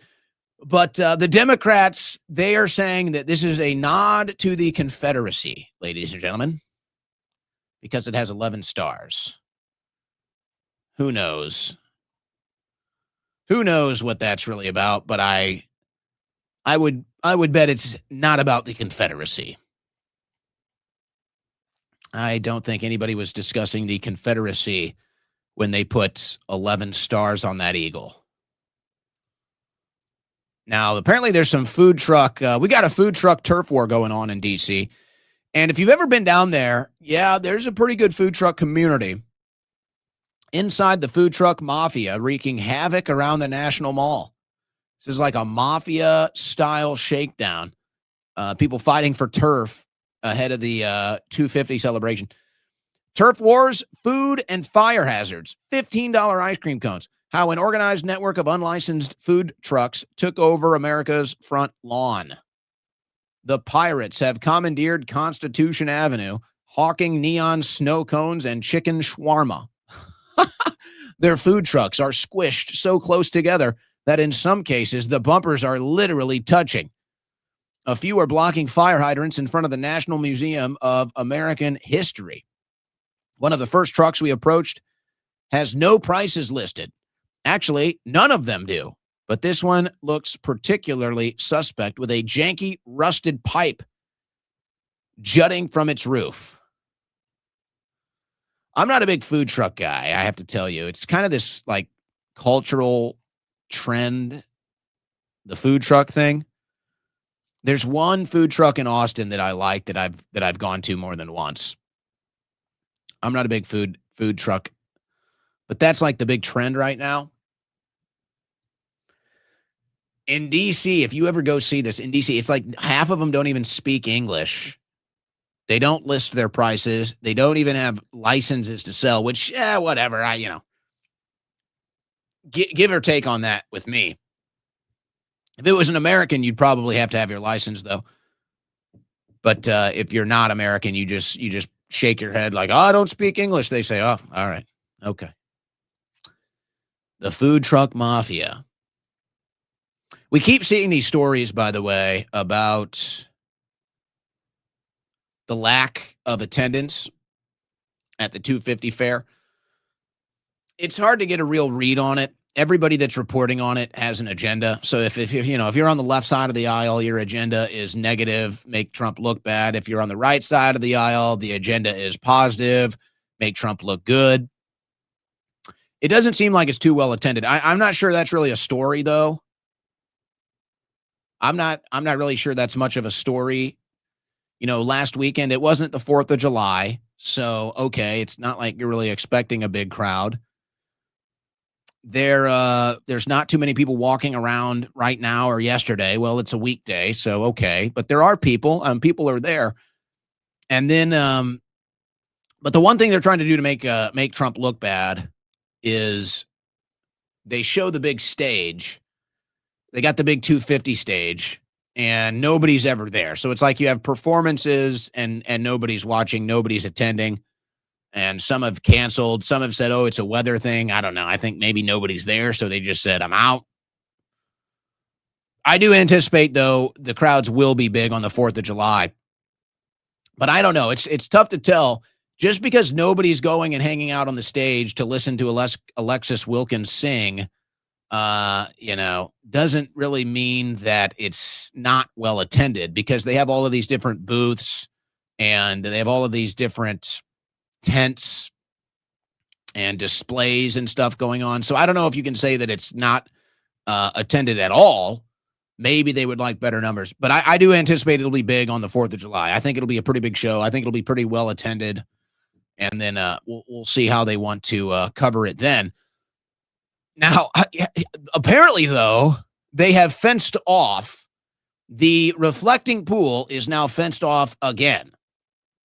And now they're saying you cannot get to the reflecting pool until the 4th of July. So it's going to be closed now for another week as they try to figure out what the hell they're going to do with that.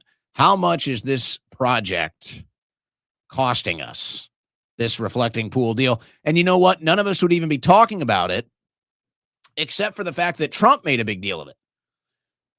And so now you can't even see it. It's blocked off again. And they say, leftists are out there trying to sabotage the reflecting pool. I don't think it would surprise any of us, but I will say I think that that box cutter, that knife 250 feet across the bottom of the reflecting pool, I'd say it's pretty fair to say that that was complete and total BS. You're listening to the Owen Report on the Win Network. Hey, guys, I have forgotten to mention this. If you're tuned in today, so people have been asking about the shirts on the show, and I just haven't mentioned it in a while. If you like the shirts that I wear on the show, for the most part, I'm always wearing shirts that you can get at the Owen Schroyer store. Go to owenschroyer.store. So if you like the polo we have today, the Owen Report polo, go to owenschroyer.store. Now, I've been teasing new merchandise. I haven't done it yet. I apologize. That's on me. We are going to, probably after this weekend, we may extend on some of the 250 stuff because we have some 250 themed stuff at owenschroyer.store. We are going to have a new theme after the 4th of July. I won't tell you what it is yet, but there will be a summer theme. We've already decided on the theme and the colors. Now we're just getting to putting it to some apparel here. So some of the 250 stuff is probably going to be gone. It might last an extra week, but it'll probably be gone after the 4th of July. And we're going to introduce the new theme apparel for the summer at owenschroyer.store. But if you see the shirts, you like them, the polos, there's other stuff there as well. owenschroyer.store. And, if you want to see the show improve, if you want to see the show grow, hey, we're right there with you. I'd love to be in a bigger studio. I'd love to bring on some crew here as well to help me run the show. That's ultimately the goal. I view it as a marathon, not a sprint. But hey, if you want to see that too, support the show. Support the sponsors of the show. Shop at owenschroyer.store and help us grow the channel on YouTube as well. The Owen Report on YouTube. But if you see any merchandise that I'm wearing, it's very likely from the store, owenschroyer.store. Check it out. That's one way to support us and help us grow the show.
Extra dimensional and multi-universal. Here's your host, Owen Schroyer.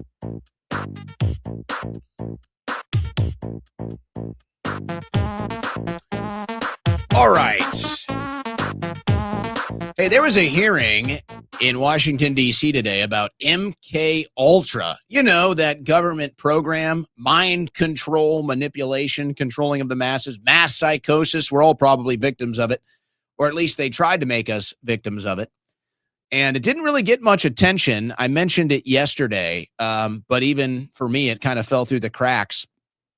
But not for Kristen Harris. He was covering this all day long. And in fact, Kristen even uploaded the entire 2-hour hearing to his X account if you want to go watch the whole thing. It wasn't totally inconsequential, Kristen, but for the most part, it kind of went off without much attention. Why don't you let us know, what were the big takeaways for you from the hearing? What do you think the American people need to know, or what did we learn from today's hearing? Well, I think there's a lot of confirmation around a lot of the alleged conspiracies, especially with Charles Manson, Jack Ruby, and the fact that people died during these MK Ultra experiments. I think that was early on. They started to talk about that. There was no real victims, by the way, that came and testified at the hearings on the Committee on Oversight and Reform into the MK Ultra hearings. But it was very interesting to hear Stephen Kinzer and Tim O'Neill talk about their research, amongst other things. And there was some NIH empty stamp there. Dr. Elizabeth Ganexi, who went ahead and was just a rubber stamp for NIH, and really had nothing she could contribute to the whole MK Ultra conversation. It was really bizarre, by the way. But to start off, we learned a lot about the origins about MK Ultra. There's some confirmation about things like Operation Midnight Climax. And if you guys don't know what Operation Midnight Climax is, that is the OG San Francisco, New York trafficking origins. Like when you talk about our government running trafficking rings, well, Midnight Climax was headed by what was his name? Give me a second. Sidney Gottlieb. Sidney Gottlieb was in charge of that. He's the guy that went ahead and went on to head the MK Ultra experiments on the general public, going into universities, hospitals, and prisons and torturing people, drugging people, amongst other things. But Operation Midnight Climax essentially was now a safe house where prostitutes were paid $100.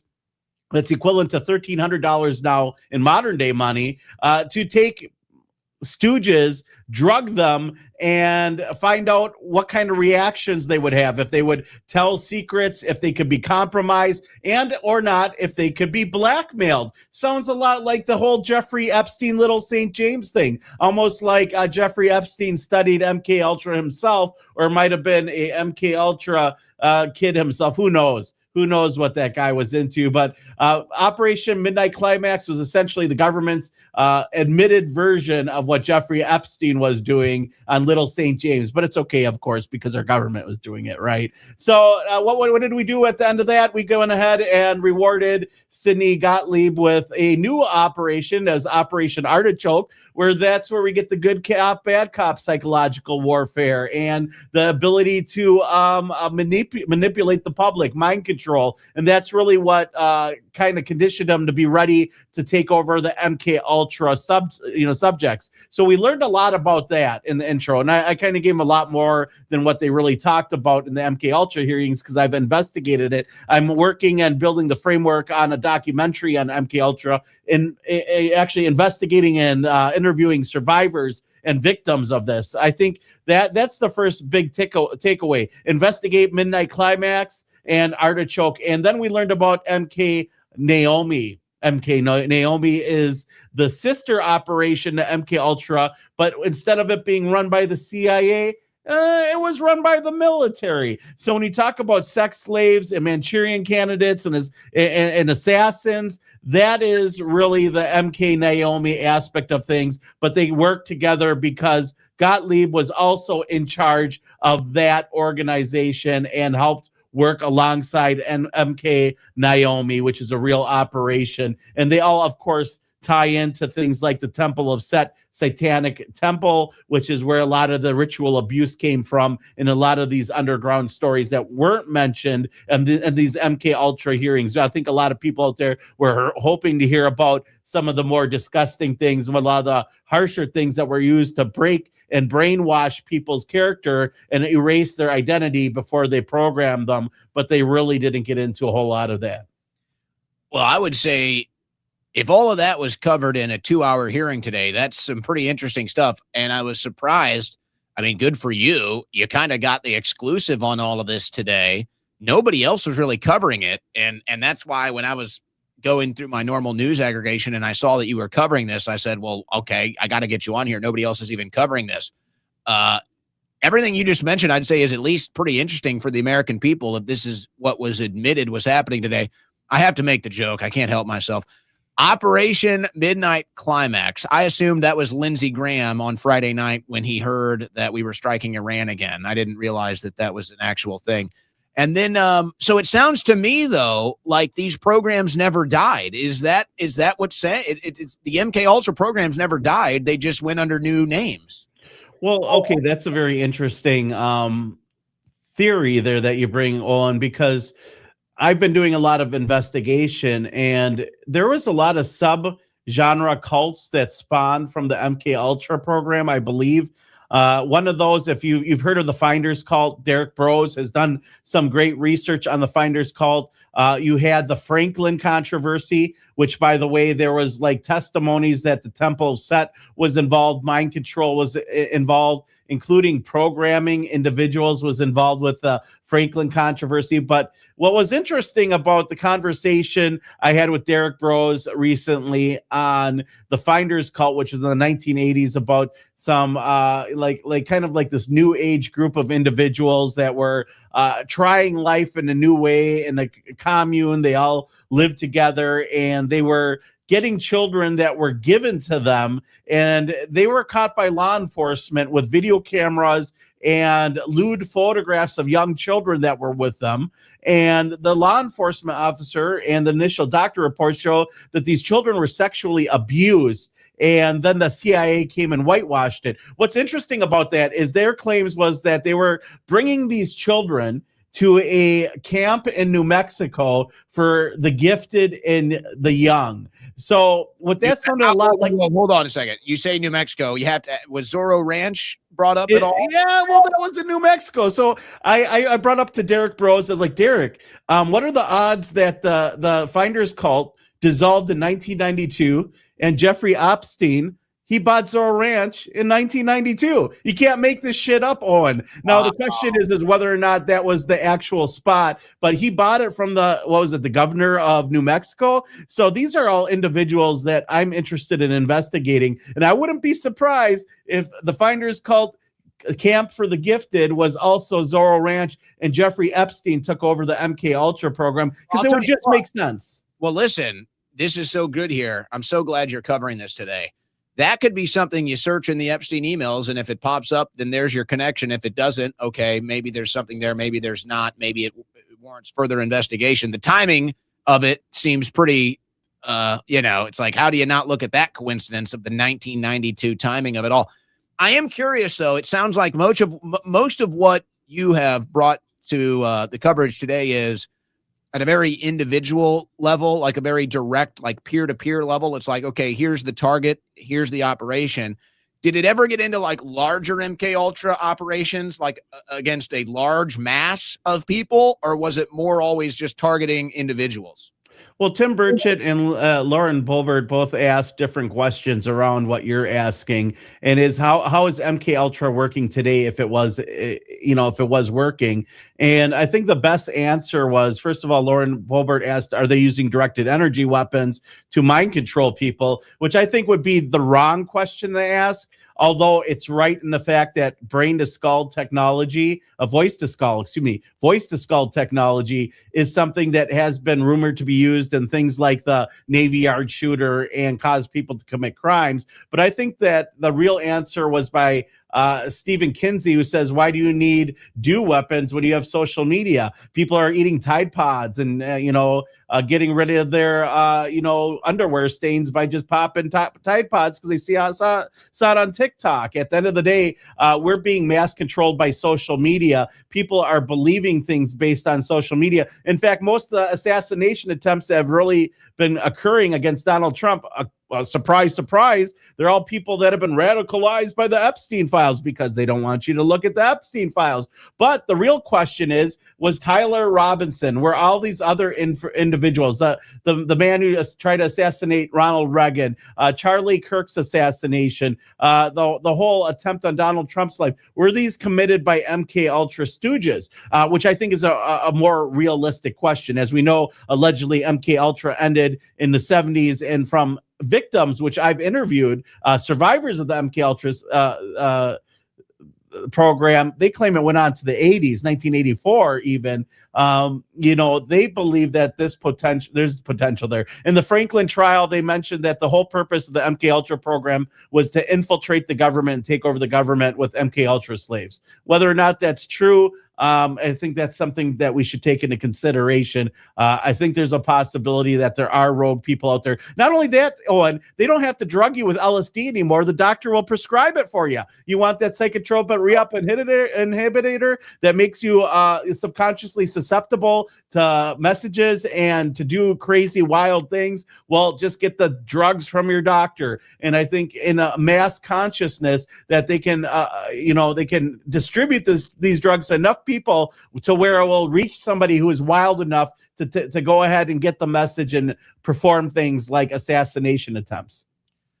Did we ever get to the point in today's hearing where they talked about success of the program? Like, did they ever get into details about successfully brainwashing people? I don't mean maybe just convincing somebody to have an opinion, but I mean being able to control their mind. I mean, being able to control what they think and what they do. Did that ever come up? Did they ever reach a conclusion of, hey, this was successful? We can literally control people's thoughts. Well, the example they used was Charles Manson. Charles Manson was a direct result of MK Ultra, and it's very easy to catch the whole trail of things. When Charles Manson broke his parole, he was issued a handler by the name of Roger Smith. And Roger Smith worked at the very same complex as Jolly West. Jolly West was one of the key MK Ultra psychological warfare guys working on the whole MK Ultra program, along with Sidney Gottlieb. Not only that, Jolly West was the guy who inserted himself after the assassination of Lee Harvey Oswald by Jack Ruby. Guess who was the psychologist that was allotted to Jack Ruby? It was Jolly West. So it's interesting because it's all tied in. It's like all these psychological nuts are part of our government or agencies. So then on the record, so it doesn't sound like they want to sit here and brag about success or make a case that it wasn't successful. But on the record, they're testifying that when you investigate the biggest political assassinations in U.S. history, there's an MK Ultra element. There's an MK Ultra connection to every single one of them. Well, I mean, potentially they talked about it. They asked about it, and nobody denied that it's a possibility. Nobody said, no, absolutely not. Obviously Charles Manson, MK Ultra stooge, convinced people, brainwashed women into murdering people. Yeah, you had obviously the whole aspect with Jack Ruby killing Lee Harvey Oswald, because Lee Harvey Oswald, I spent a week with Judith Baker, and I spent time with St. John Hunt, Howard Hunt's kid, former director of the CIA, when I investigated the JFK thing. And she believed that Lee Harvey Oswald was going to come out and talk about his work with the CIA, how he is working the pro-Castro ring for the government to have control over what was happening and get and insight. Just like our government has stooges at the top of the KKK and Black Panthers today, it was no different back then. So Lee Harvey Oswald may have been framed, and Jack Ruby just killed him so he wouldn't leak any of the secrets that went on behind it. And, West was put in charge of him to basically whitewash it and say, hey, go ahead, you're clean. It could have been, he could have been himself very much so an MK Ultra subject. So we just don't know. Well, you're going to be doing follow-up reporting, as you have discussed here on the show. You've brought that up on your X account too. And for folks that want to see the follow-up reporting, follow Kristen Harris on X. There's his account on the screen. Was there any indication of a follow-up hearing? Was there any indication if questions were not sufficiently answered that they would try to get answers outside of the hearing? Or is this case closed? Move on, America. Well, it sounded like to me that Luna was going to subpoena or go after Germany to see what kind of release we can get, because there's a tie between MK Ultra and Germany. They had secret underground bases where they were torturing people, amongst other things.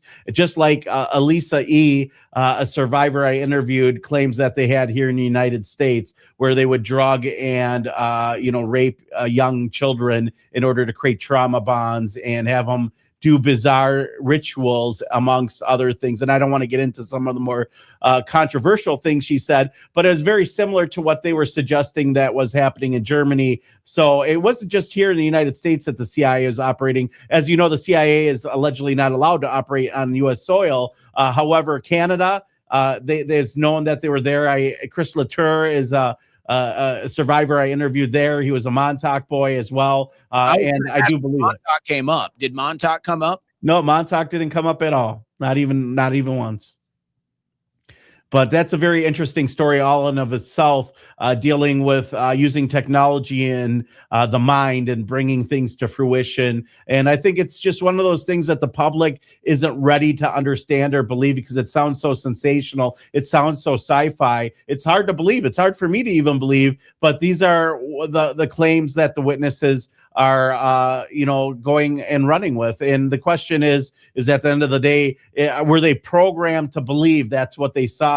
Were they programmed to believe that they were abducted by aliens? Were they programmed to believe all these different things? I wouldn't doubt that most UFO experiencers who claim they were abducted might just be MK Ultra victims. By the way, one thing we did find out from the trial, that there are tens of thousands, not just a few hundred, not just 1,000, tens of thousands of MK Ultra victims and survivors, many of which may be alive to this very day. And one of the things I've learned is that from Chris Latour, that if somebody died in the MK Ultra program, their parents were awarded $130,000. And back in the 70s, that was almost like $1 million today. So, it's just one of those things that are very interesting. I do believe that we are finding out more and more. And they did mention that people probably died during these experiments.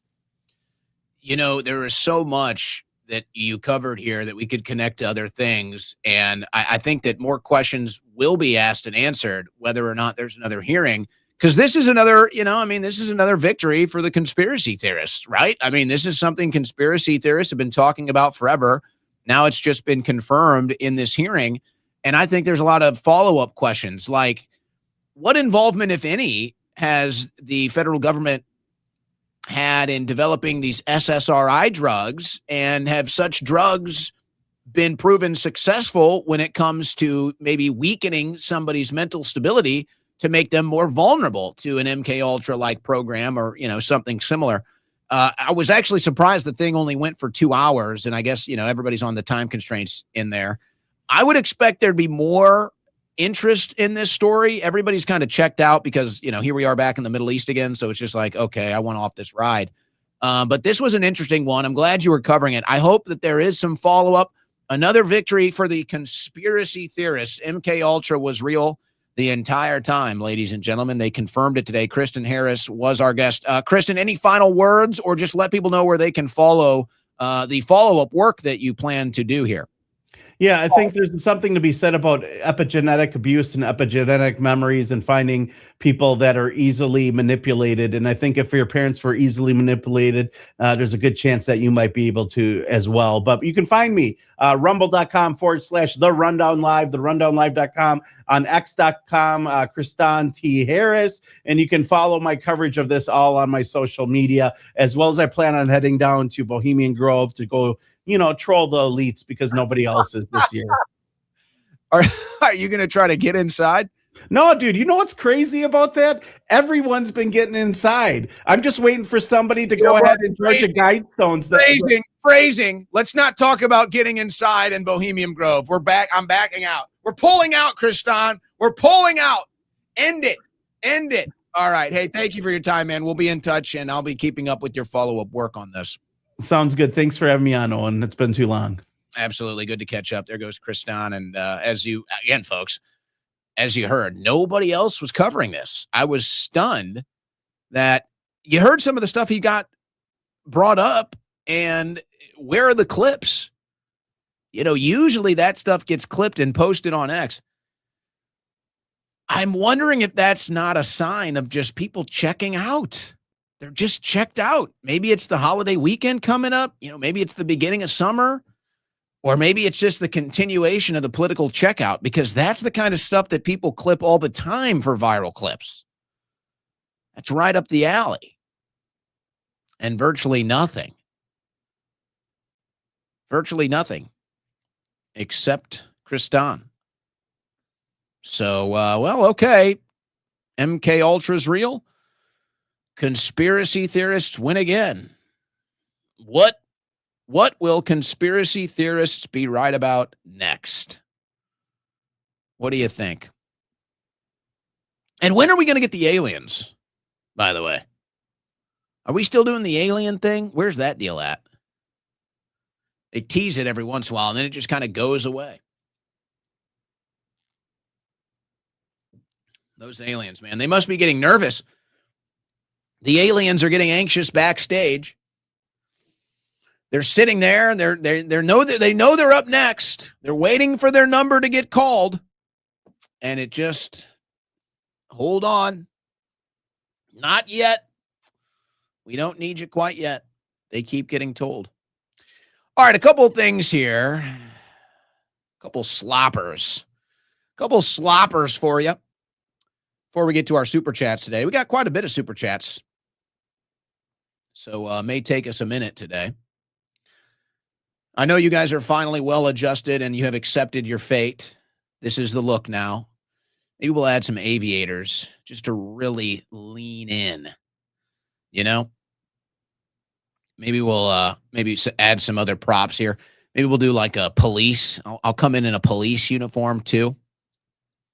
That'll really get them going. Why not? All right, let's slop it here. Let's slop it before we get to the super chats. LeBron James is leaving the Lakers. Announced today, LeBron leaving the Lakers after, I don't know, I guess people would consider it a success. They did win the one championship, the bubble championship, which people don't like counting that. Other than that, not much success to speak of from the Lakers. So the Lakers move on. I wonder what they're going to do. Looks like the Lakers are going to have Doncic, Reeves, and they're going to have to go out and sign somebody. Now, the rumor is that LeBron wants to go to the Golden State Warriors and play with Curry and Green, and then they want to bring in Anthony Davis and Kristaps Porzingis. People are saying, oh, my gosh, if the Warriors get that starting five, they'll be unbeatable. No. If the Warriors run with that starting five, they will be lucky if they make it out of the first round of the playoffs. So I don't know what LeBron is planning. Historically, though, he does like to go to super teams. LeBron would be better off just going to San Antonio. Just go play a year in San Antonio and win a title, or go to New York and try to do a repeat with the Knicks. That's what I'd do. If I was LeBron and I was chasing one last ring, I would go to New York where you would actually fit in pretty well, I'd say. I'd go to New York or I'd go to San Antonio, where you'd have to be more of a role player, but you could probably win the ring and maybe teach a thing or two to Wemby. So LeBron's out in LA. They say he's going to make a super team in Golden State. If that happens, mark my words, they probably won't even make it out of the first round. The hype on that 40-year-old squad is way overblown. Hey, Mexico plays Ecuador tonight. France currently beating up on Sweden. Man, my action today is looking nice. Could use one more from France, though. So last night, the Mexican soccer fans have been unbelievable. Mexico playing Ecuador tonight. So the Mexican soccer fans were outside of the hotel that the Ecuador soccer team is staying in. This is what it sounded like all night. All night. If you're an Ecuador player in this hotel, you're hoping you didn't have to listen to this.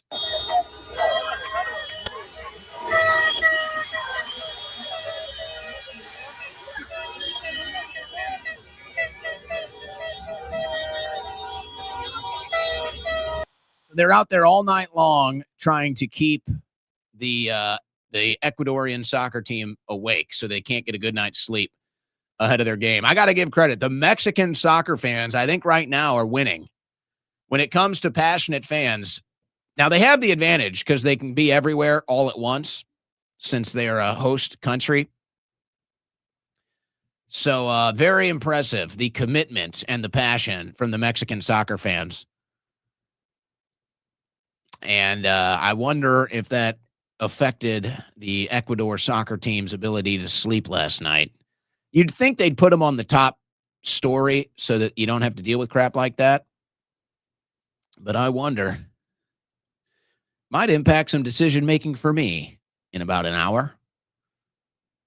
Might impact a decision that I make shortly. What else is going on? Maradona, one of the most famous soccer players of all time from Argentina. He was on TV in the 80s, I believe this was. Oh, I'm sorry. No. This was right after, excuse me, it looks like the 80s. Just a bad clip. This was 2018, right after it was announced. This clip is in Spanish, so I'm not going to play it. Right after, in 2018, when the World Cup was announced, it was going to be in the United States. Maradona went on TV and said, quote, "They will do 4 quarters of the game instead of 2 halves. So to put commercials, you'll see." 100% right, huh? And that's another home run from the great Babe Ruth. Well, this time it's Maradona, but yeah, I think you get the point. And that's exactly what they did. And I've been saying, just make it official. Just make it quarters. This hydration break is an embarrassment. The fans hate it. They all boo, by the way, when it happens. They're all booing. So just do it if you want to do it. But yeah, see, then it's like, oh, that's like admitting that they don't care about any sanctity or tradition of the game when they do that.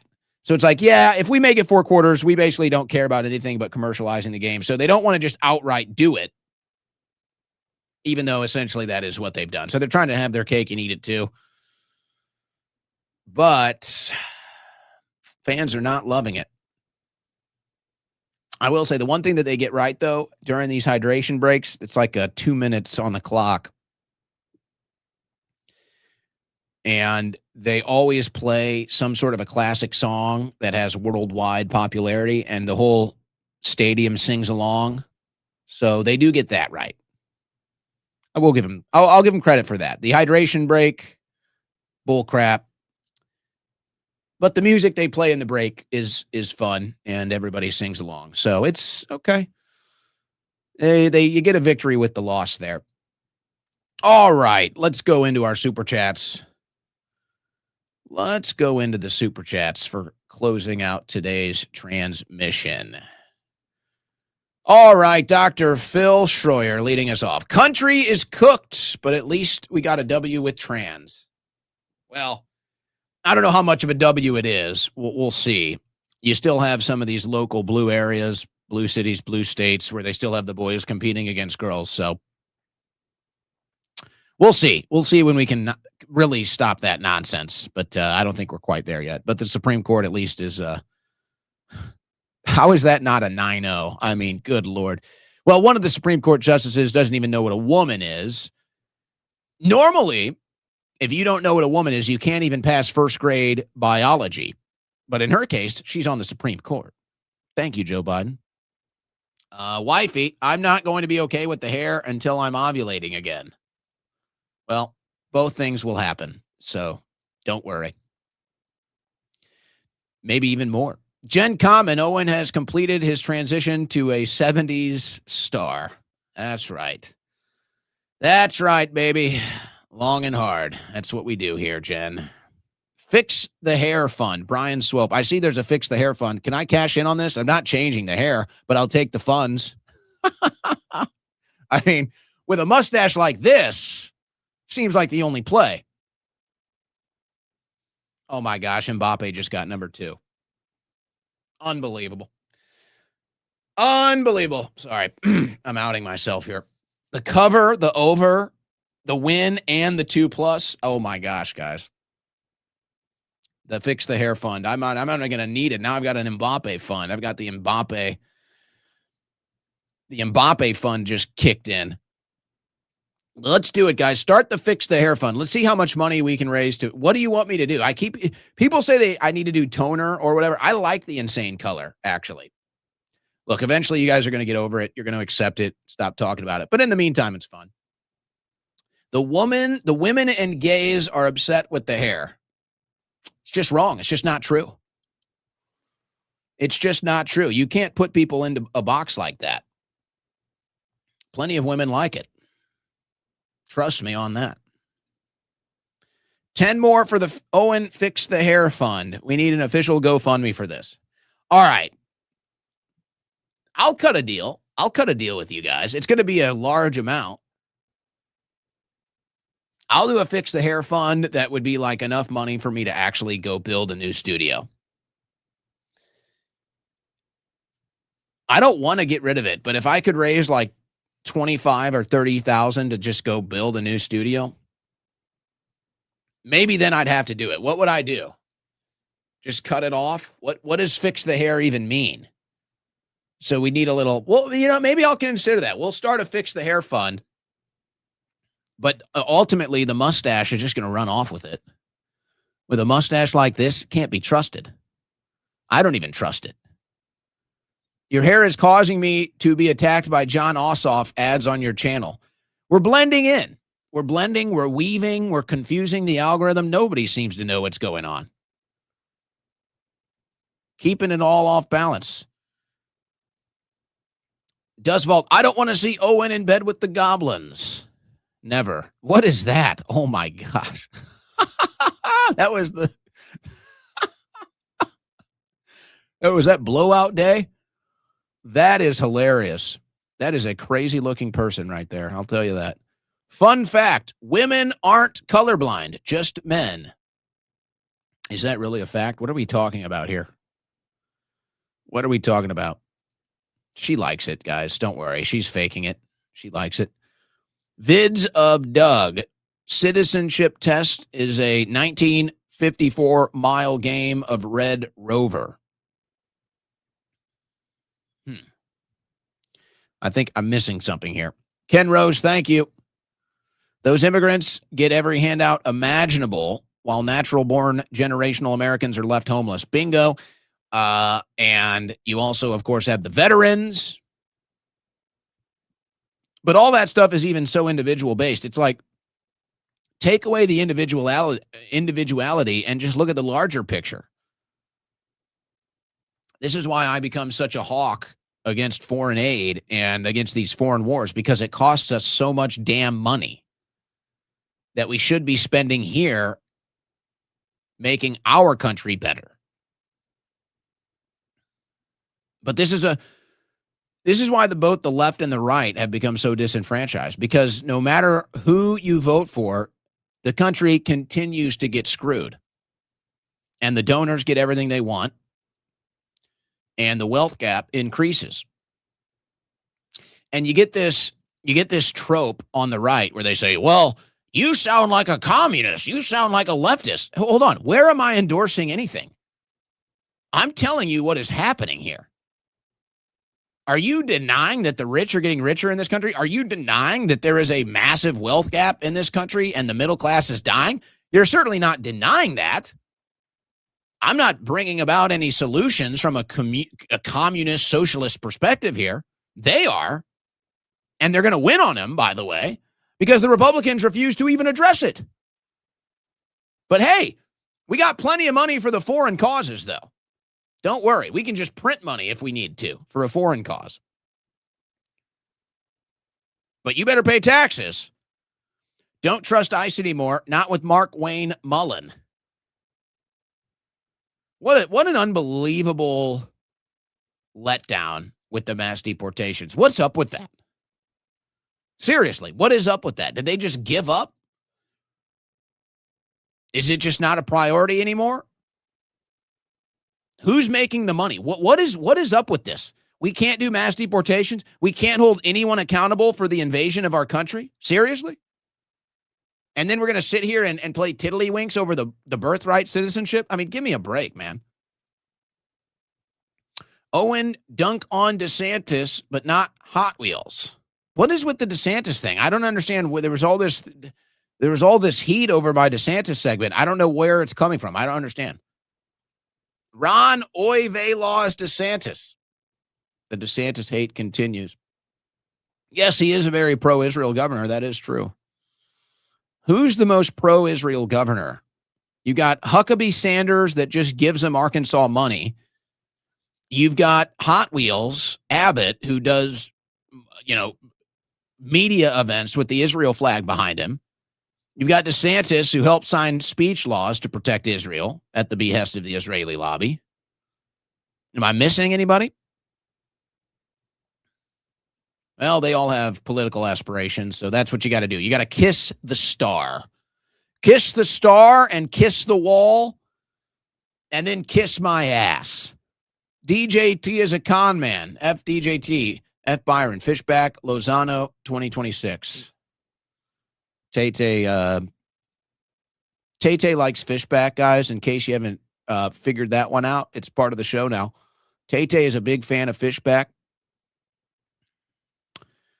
I heard Fishback got into the Ye concert, and he was on the floor. He was in the general admission, the pit. What do you think of Vinted? Very kosher. Seems many may be coming from the earthquake in Venezuela. Yeah, I saw it.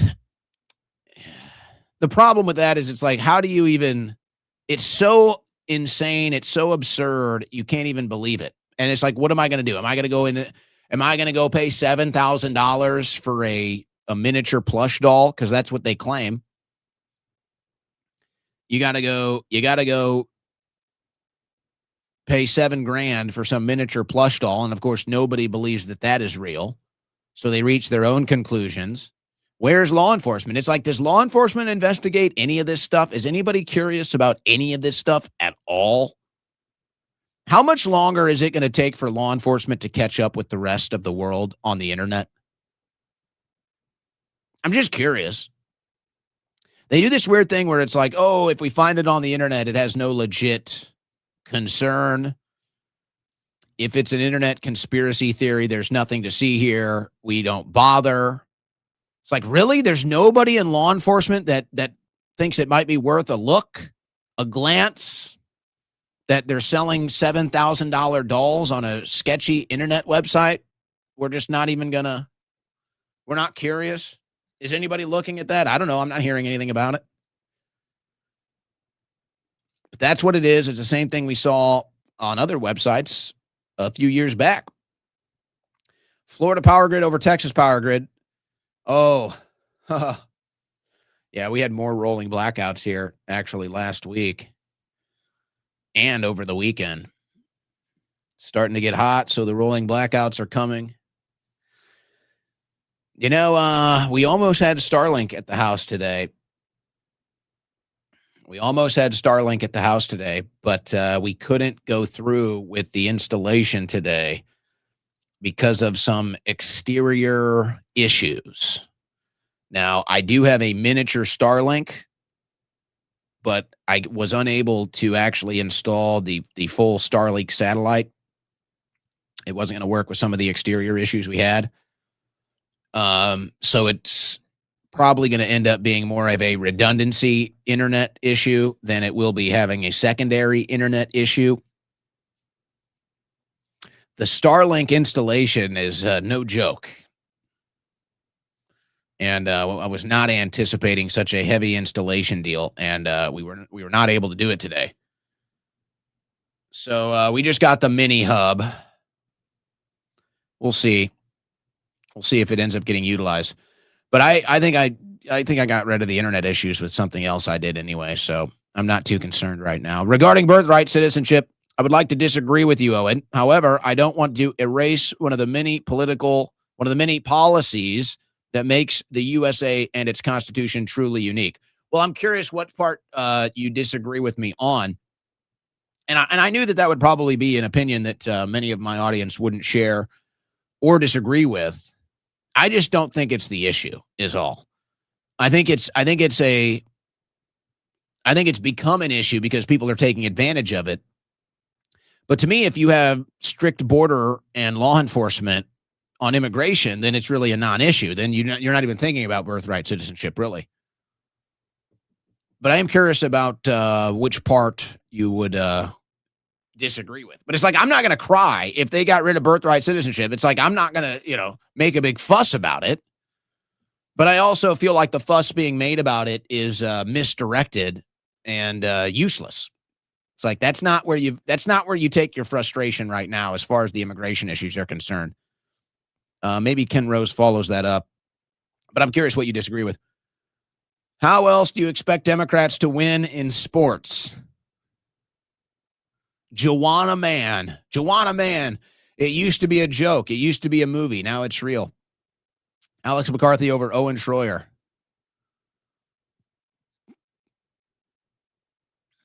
Is this a mutiny? It's mutinous. Fact, men don't read books, women do. That's why you don't know anyone that's read either of those two books by the female Supreme Court justices. Do you? Do you know people that have read those books? Are you saying your girly friends are hanging out with tea and crumpets, talking about their favorite books?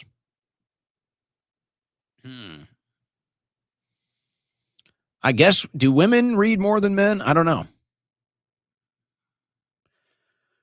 I came out, I was reading a bunch when I was away, and it became habitual. But then once I got back into reading news every day, I just kind of stopped picking up books. Women read books about werewolf, men having their way with them. Isn't that the Twilight deal? Is that what you're talking about? The Twilight? Yeah. Well, hey, that's E. Jean Carroll's thing, baby. She's a writer. That's sexy. Backdoor internet ID. We're done. And that's the Kids Act. It's for the kids. It's a big government surveillance system, but it's for the kids. RIP USA. We had a good run. GOP finished it off. Yeah, well, it would be ironic if that ends up being Trump's legacy. I hope not. It's like I say, just leave us something. It's like, obviously, you guys are going to loot this deal, and you're going to use the U.S. for your own special interests and foreign interests. It's like, all right, they've already decided they're going to do that, but can you just leave us with something? It's like, can you leave us with a seed to plant in the ground to grow something with? Can you just leave us with something? It's really unfortunate because I think this generational divide with boomers and the rest, you might say, but specifically, boomers, millennials, Gen X, it's really unfortunate for the boomer generation because the political legacy of the boomers is going to be the selling out, the degradation of America. That's what it's going to be. And Trump was your last hope to not have that be the case. Trump was the last hope for the boomers to turn this thing around with their generational run of, control and influence over American politics and policy. Trump was the last shot the boomers had to correct course here and not hand over the country to us in a worse state than they found it, which is undeniably the case right now. And Trump is just making it worse. Trump is just making it worse. So that's unfortunate. That's unfortunate for the boomers. And they'll sit here and blame it all on the Democrats. And while maybe there is some fairness to that, now that it's Trump that's the final hammer here, not going to work. So unless you want to call Trump a Democrat, but I don't think we're done yet. I think the people are still strong. It's just we're going to go through something. You just feel it. You just feel it. And if this is the golden age, yikes. Only 4 months to clone congressmen now. Not bad. Is that, you think they cloned Keene? Oh, he was gone for depression, and then they hit him with the fifth day technique. They fifth date him. Okay. All right. You're cooking now. I want to shout my depression. Then I remembered I got balls. Very nice. But what about the women? What's the women? What do the women do? Are these wars, are these Middle East wars still about petrodollar and IMEC cord? No. They are directly about making Israel the mainstay of power in the Middle East. That is what it is mostly about. And, you know, whatever that takes, the U.S. military destroying Iran, decimating its leadership, its military, ground invasion, whatever it takes, that's what it's all about. And Iran still controls, for the most part, the flow of power in the Middle East. Israel's influence is essentially over the United States. And then whatever they can get the United States to do to continue Israel's strength in the region. Once Israel loses that, it's over. They have nothing.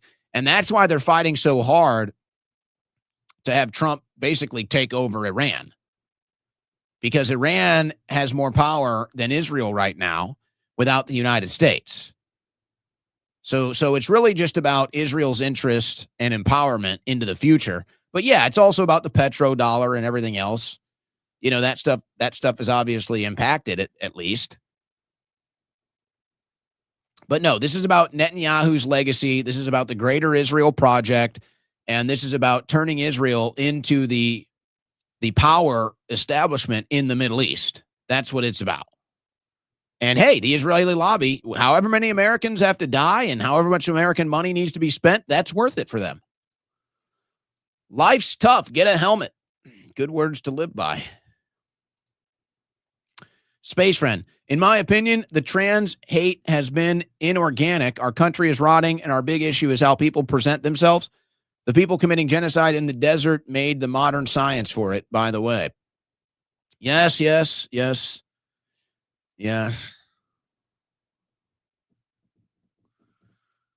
Careful now. I don't think that it's the trans hate isn't inorganic. I think, you know, maybe the hate, the response is very organic. I mean, what do you expect a woman to do? She walks into the bathroom and there's a dude in there. I mean, that's real. What do you expect parents to do when they have their daughter competing against men in female sports? I mean, that the response to that is real. But it has definitely turned into this stupid political football, and none of it should even be happening. It's the total clown world, man. The fact that we're debating, like, what in the hell is going on, man? I have to debate that women shouldn't be allowed or men shouldn't be allowed to compete in women's sports. Like, really? I have to debate this? I have to argue this? I have the Supreme Court considering this? What the hell clown world did I wake up in that's happening? JM Dog Patriot, Candace has been spot on. So has Baron Coleman. People want to hear the truth, not lies and BS. I saw Baron Coleman was threatening to sue, or there's something going on between Baron, I think, and TP USA or something like that. By the way, they made the announcements. I believe Tyler Robinson's parents and Charlie Kirk's parents are going to be attending the next court session for Tyler Robinson. So that made some news the other day. And then there was something about Baron Coleman threatening to sue somebody, I think I saw too. So that's okay. All that's still happening. TPUSA destroyed itself. EK is a lying fraud. Well,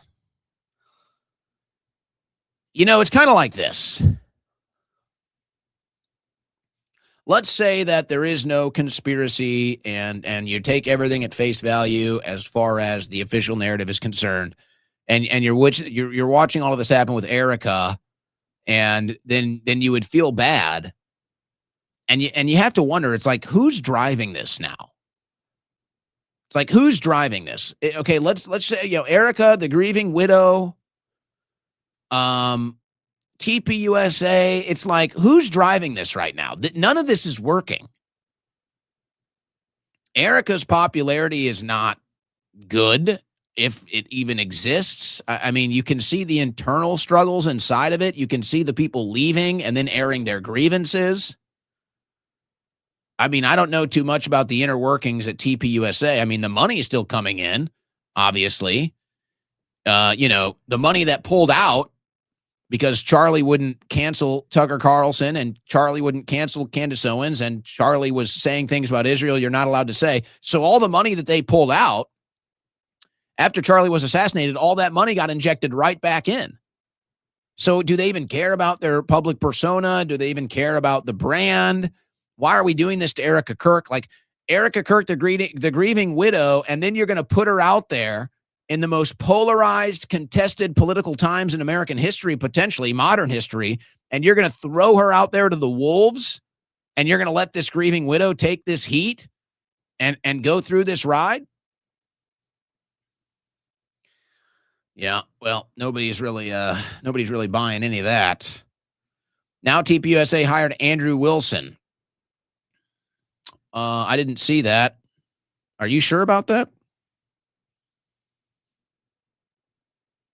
I mean, I know Andrew is doing, he's getting into X debates, kind of in defense of the TPUSA. I don't even know if you would say the official narrative. But, that's just kind of who Andrew is. He's going to debate. He's going to be contrarian where he feels he can fill that space. It's not that I don't think I think he believes in the things that he argues for, but that's clearly what he likes to do. But I don't think he took a job there. That would be surprising to me. I thought he liked staying independent. Maybe he did take a job. But folks, a lot of people work for TPUSA. A lot of people that you like probably work for TPUSA. It's a huge, huge company with a ton of people under the umbrella. So just because somebody works there, you shouldn't, I don't know. I wouldn't judge him too much, but you can decide for yourself. Ivan, a lot of us liberals are happy the Supreme Court upheld the trans ban. It's a huge stain on our side of the aisle, allowing this crap to continue. Yeah, why? Again, it's just like, why is this still going on? Who's still fighting for this, by the way?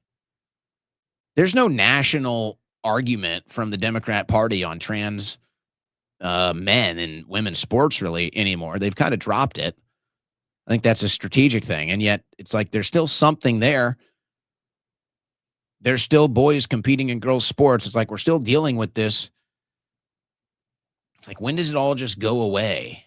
When does this nonsense just become a thing of the past and we pretend like we never did it?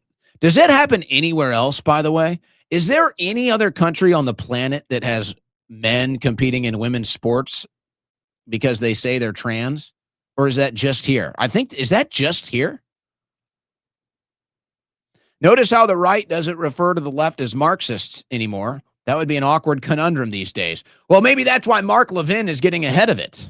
Maybe that's why Mark Levin is telling you that Karl Marx is a dirty European, that Karl Marx is a nasty German, because inherently European DNA, white DNA is evil, according to people like Mark Levin. So, hey, don't mention the fact that Karl Marx is Jewish. He's white now. Amazing how that works. We're going streaking, and then we're all getting baptized under the Israeli flag in a creepy tent at Freedom 250. Don't give anybody any crazy ideas now. Don't be giving anybody any crazy ideas. They might just do something. Shapiro bought himself a younger Leo Terrell. Huh. Oh boy, Leo Terrell. What a strange case. We know your favorite is the gold buffalo. I do like the gold buffalo. I like the gold buffalo. I like the gold Indian head. That is true. Might be, yeah, I think that is my favorite, actually. Yeah. Thank you. Finland loves peace. We love Finland. No soccer tournament. No World Cup for Finland this go around, though. Still good at hockey. The bicentennial is making this just look sad.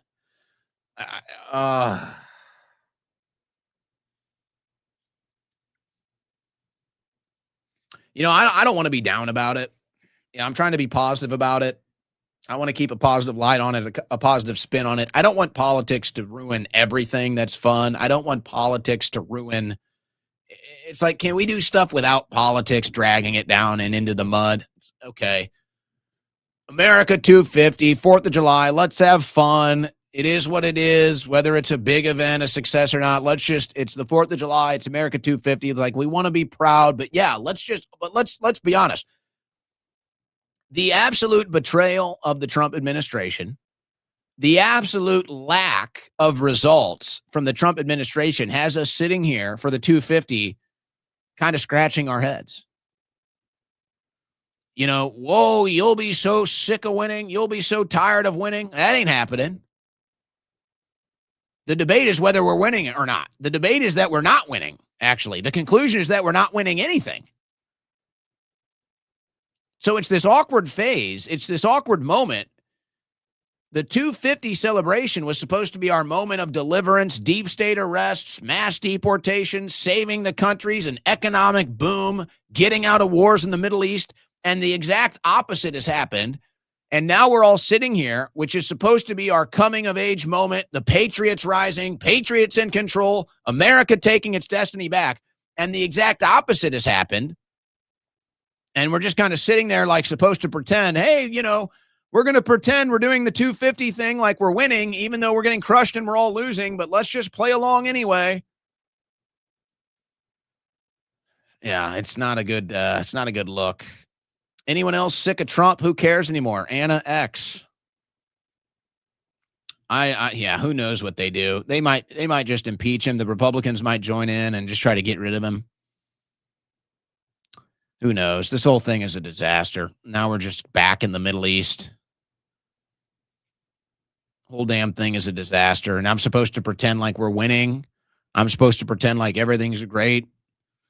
Go do the 250 thing like everything's winning and we're on track. It's like, no.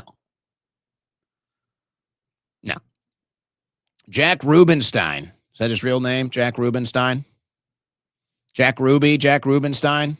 Mafia connections? What mafia exactly? The Ruby Mafia or the Rubenstein Mafia? The Farm Girl. Abraham equals father of many nations. The northern tribes scattered after the Assyrian War and became Scythian, German, and Celtic tribes. Jacob's wives equals Gentiles. Joseph's wife equals Gentile. Peter then spread the gospel to the northern tribes. Levin is ignorant. Huh. Well, maybe Levin is ignorant, or maybe he's just a propagandist. Maybe he's just a liar. Maybe he's just a foreign agent, foreign asset. I don't know. Or he's just ignorant. I can't wait, though. Again, it's just like, I just hope there's a country, you know, because eventually the Mark Levins of the world, he's not going to have any audience. You know, Dana Lesh, Mark Levin, Ben Shapiro, like they don't have any real audience. But there's this like hangover. It's like a hanging Chad of boomers and older generation people who still just watch legacy media like it's a habit. And they haven't really been able to explore the internet for news and information. So they just go back to the same sources. You know, that's got like maybe 5 years left. Maybe less. And it'll just be nice. It'll just be nice when it'll be so refreshing when these neocons and these foreign agents and these foreign loyalists and these warmongers and these grifters, it'll be so much better when they do not have any influence in the right-wing sphere at all. Be so much nicer. And if the Democrat socialists have this big generational run in the midterms leading into 2028, it's the only hope we have. It's the only hope we have to let the actual right-wing patriots take over the Republican Party away from these neocon foreign loyalist sellouts. Otherwise, the socialists are going to run the table and crush the country. And that's the big irony here. Watching the Republicans bitch and complain about the socialists taking over. Well, it's your guys' fault. You guys suck so badly. The Republican leadership and the gatekeeping they do with the media, you guys suck so badly. You are such failures, you are such frauds that you are giving the Democrat Socialists of America the country. You guys suck so bad and you're so unpopular, you're giving the country to the socialists. You're doing this. So you're sitting here bitching and complaining about socialists taking over. You did it. You did this, not us. Don't blame us. You're the ones that said you don't need us. You're the ones that gate kept us out of the party. You've specifically said we don't want you. You've attacked us. You've told us to shut up. You've made accusations about us because you don't want us in positions of leadership, because you don't want us in positions of influence, because you're such greedy bastards, because you're such greedy frauds.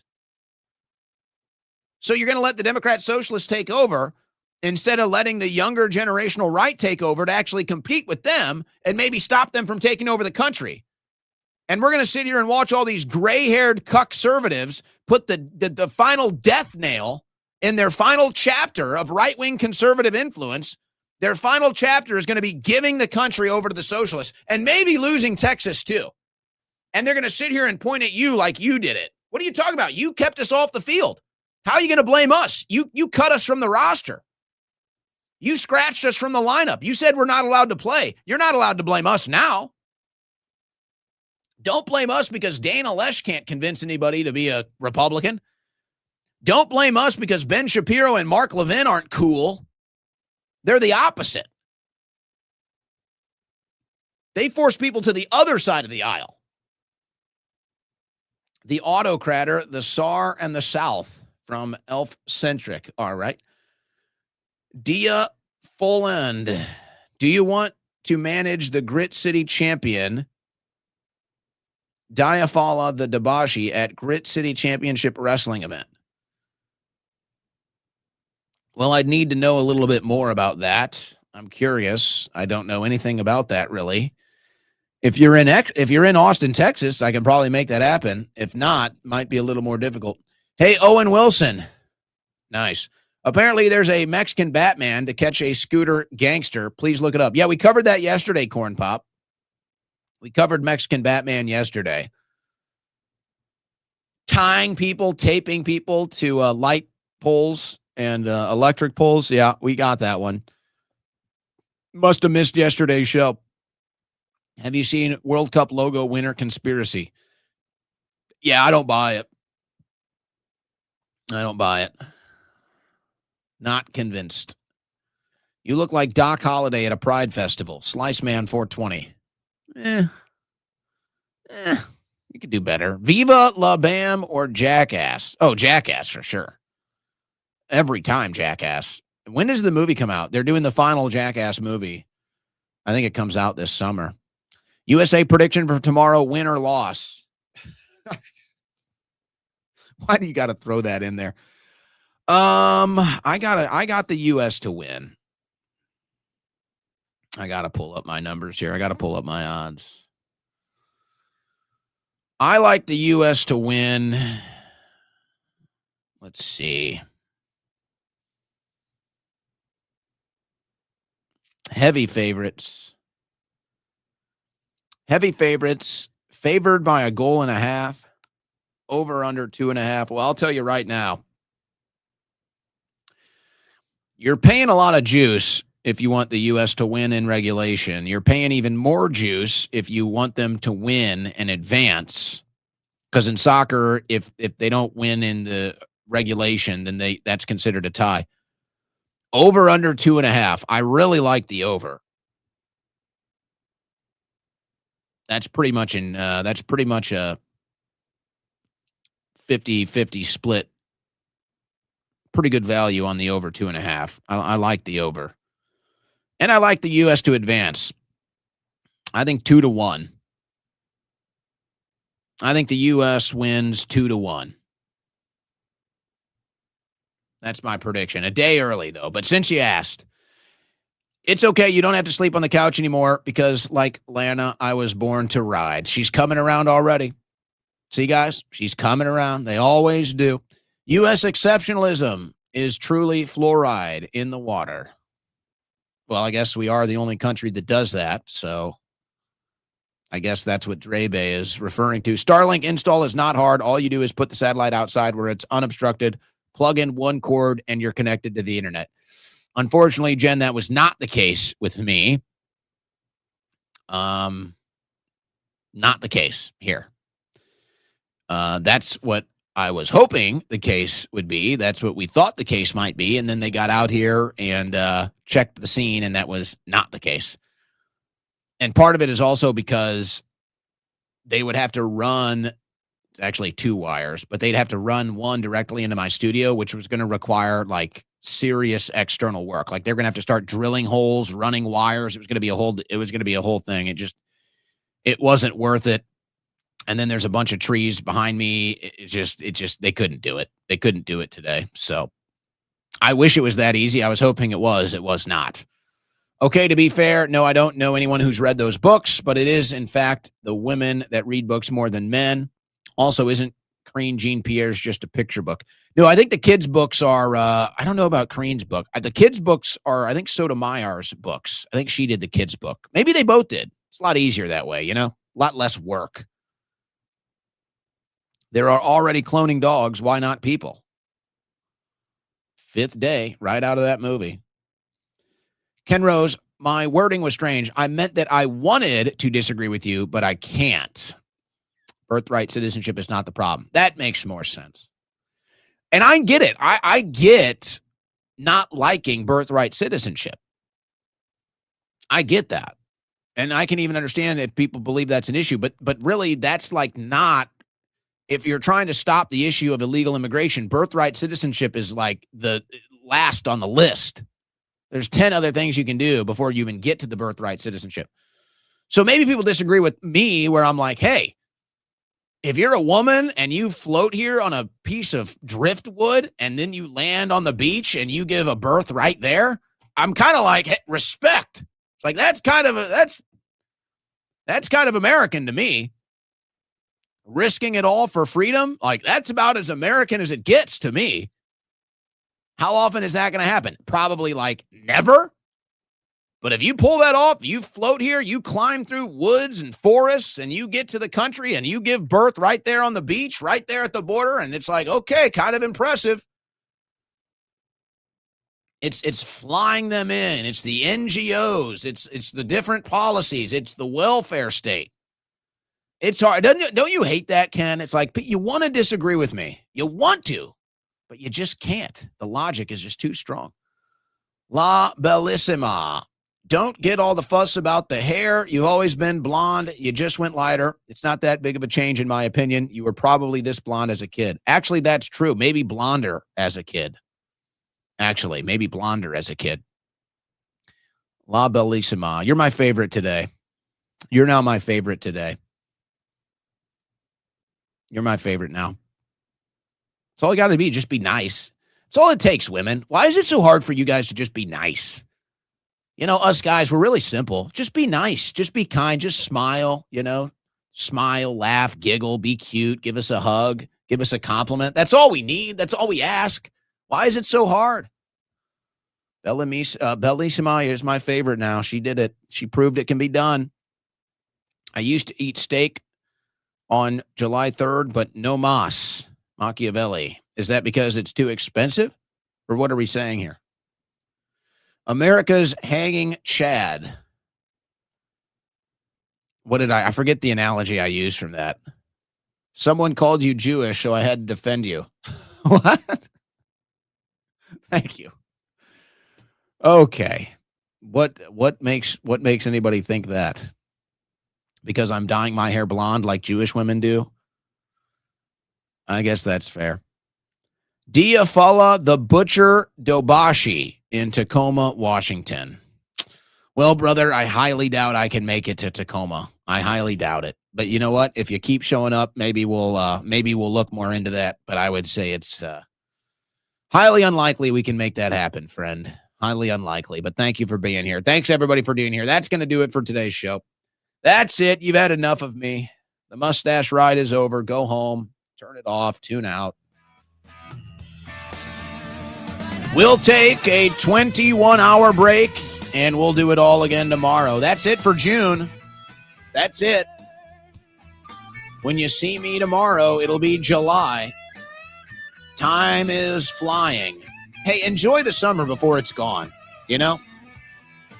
Especially if you're in one of those states where it's not a very long season. Enjoy the summer before it's gone, guys. We're in it now. Enjoy the heat. Enjoy it. We'll see you tomorrow. God bless and Godspeed.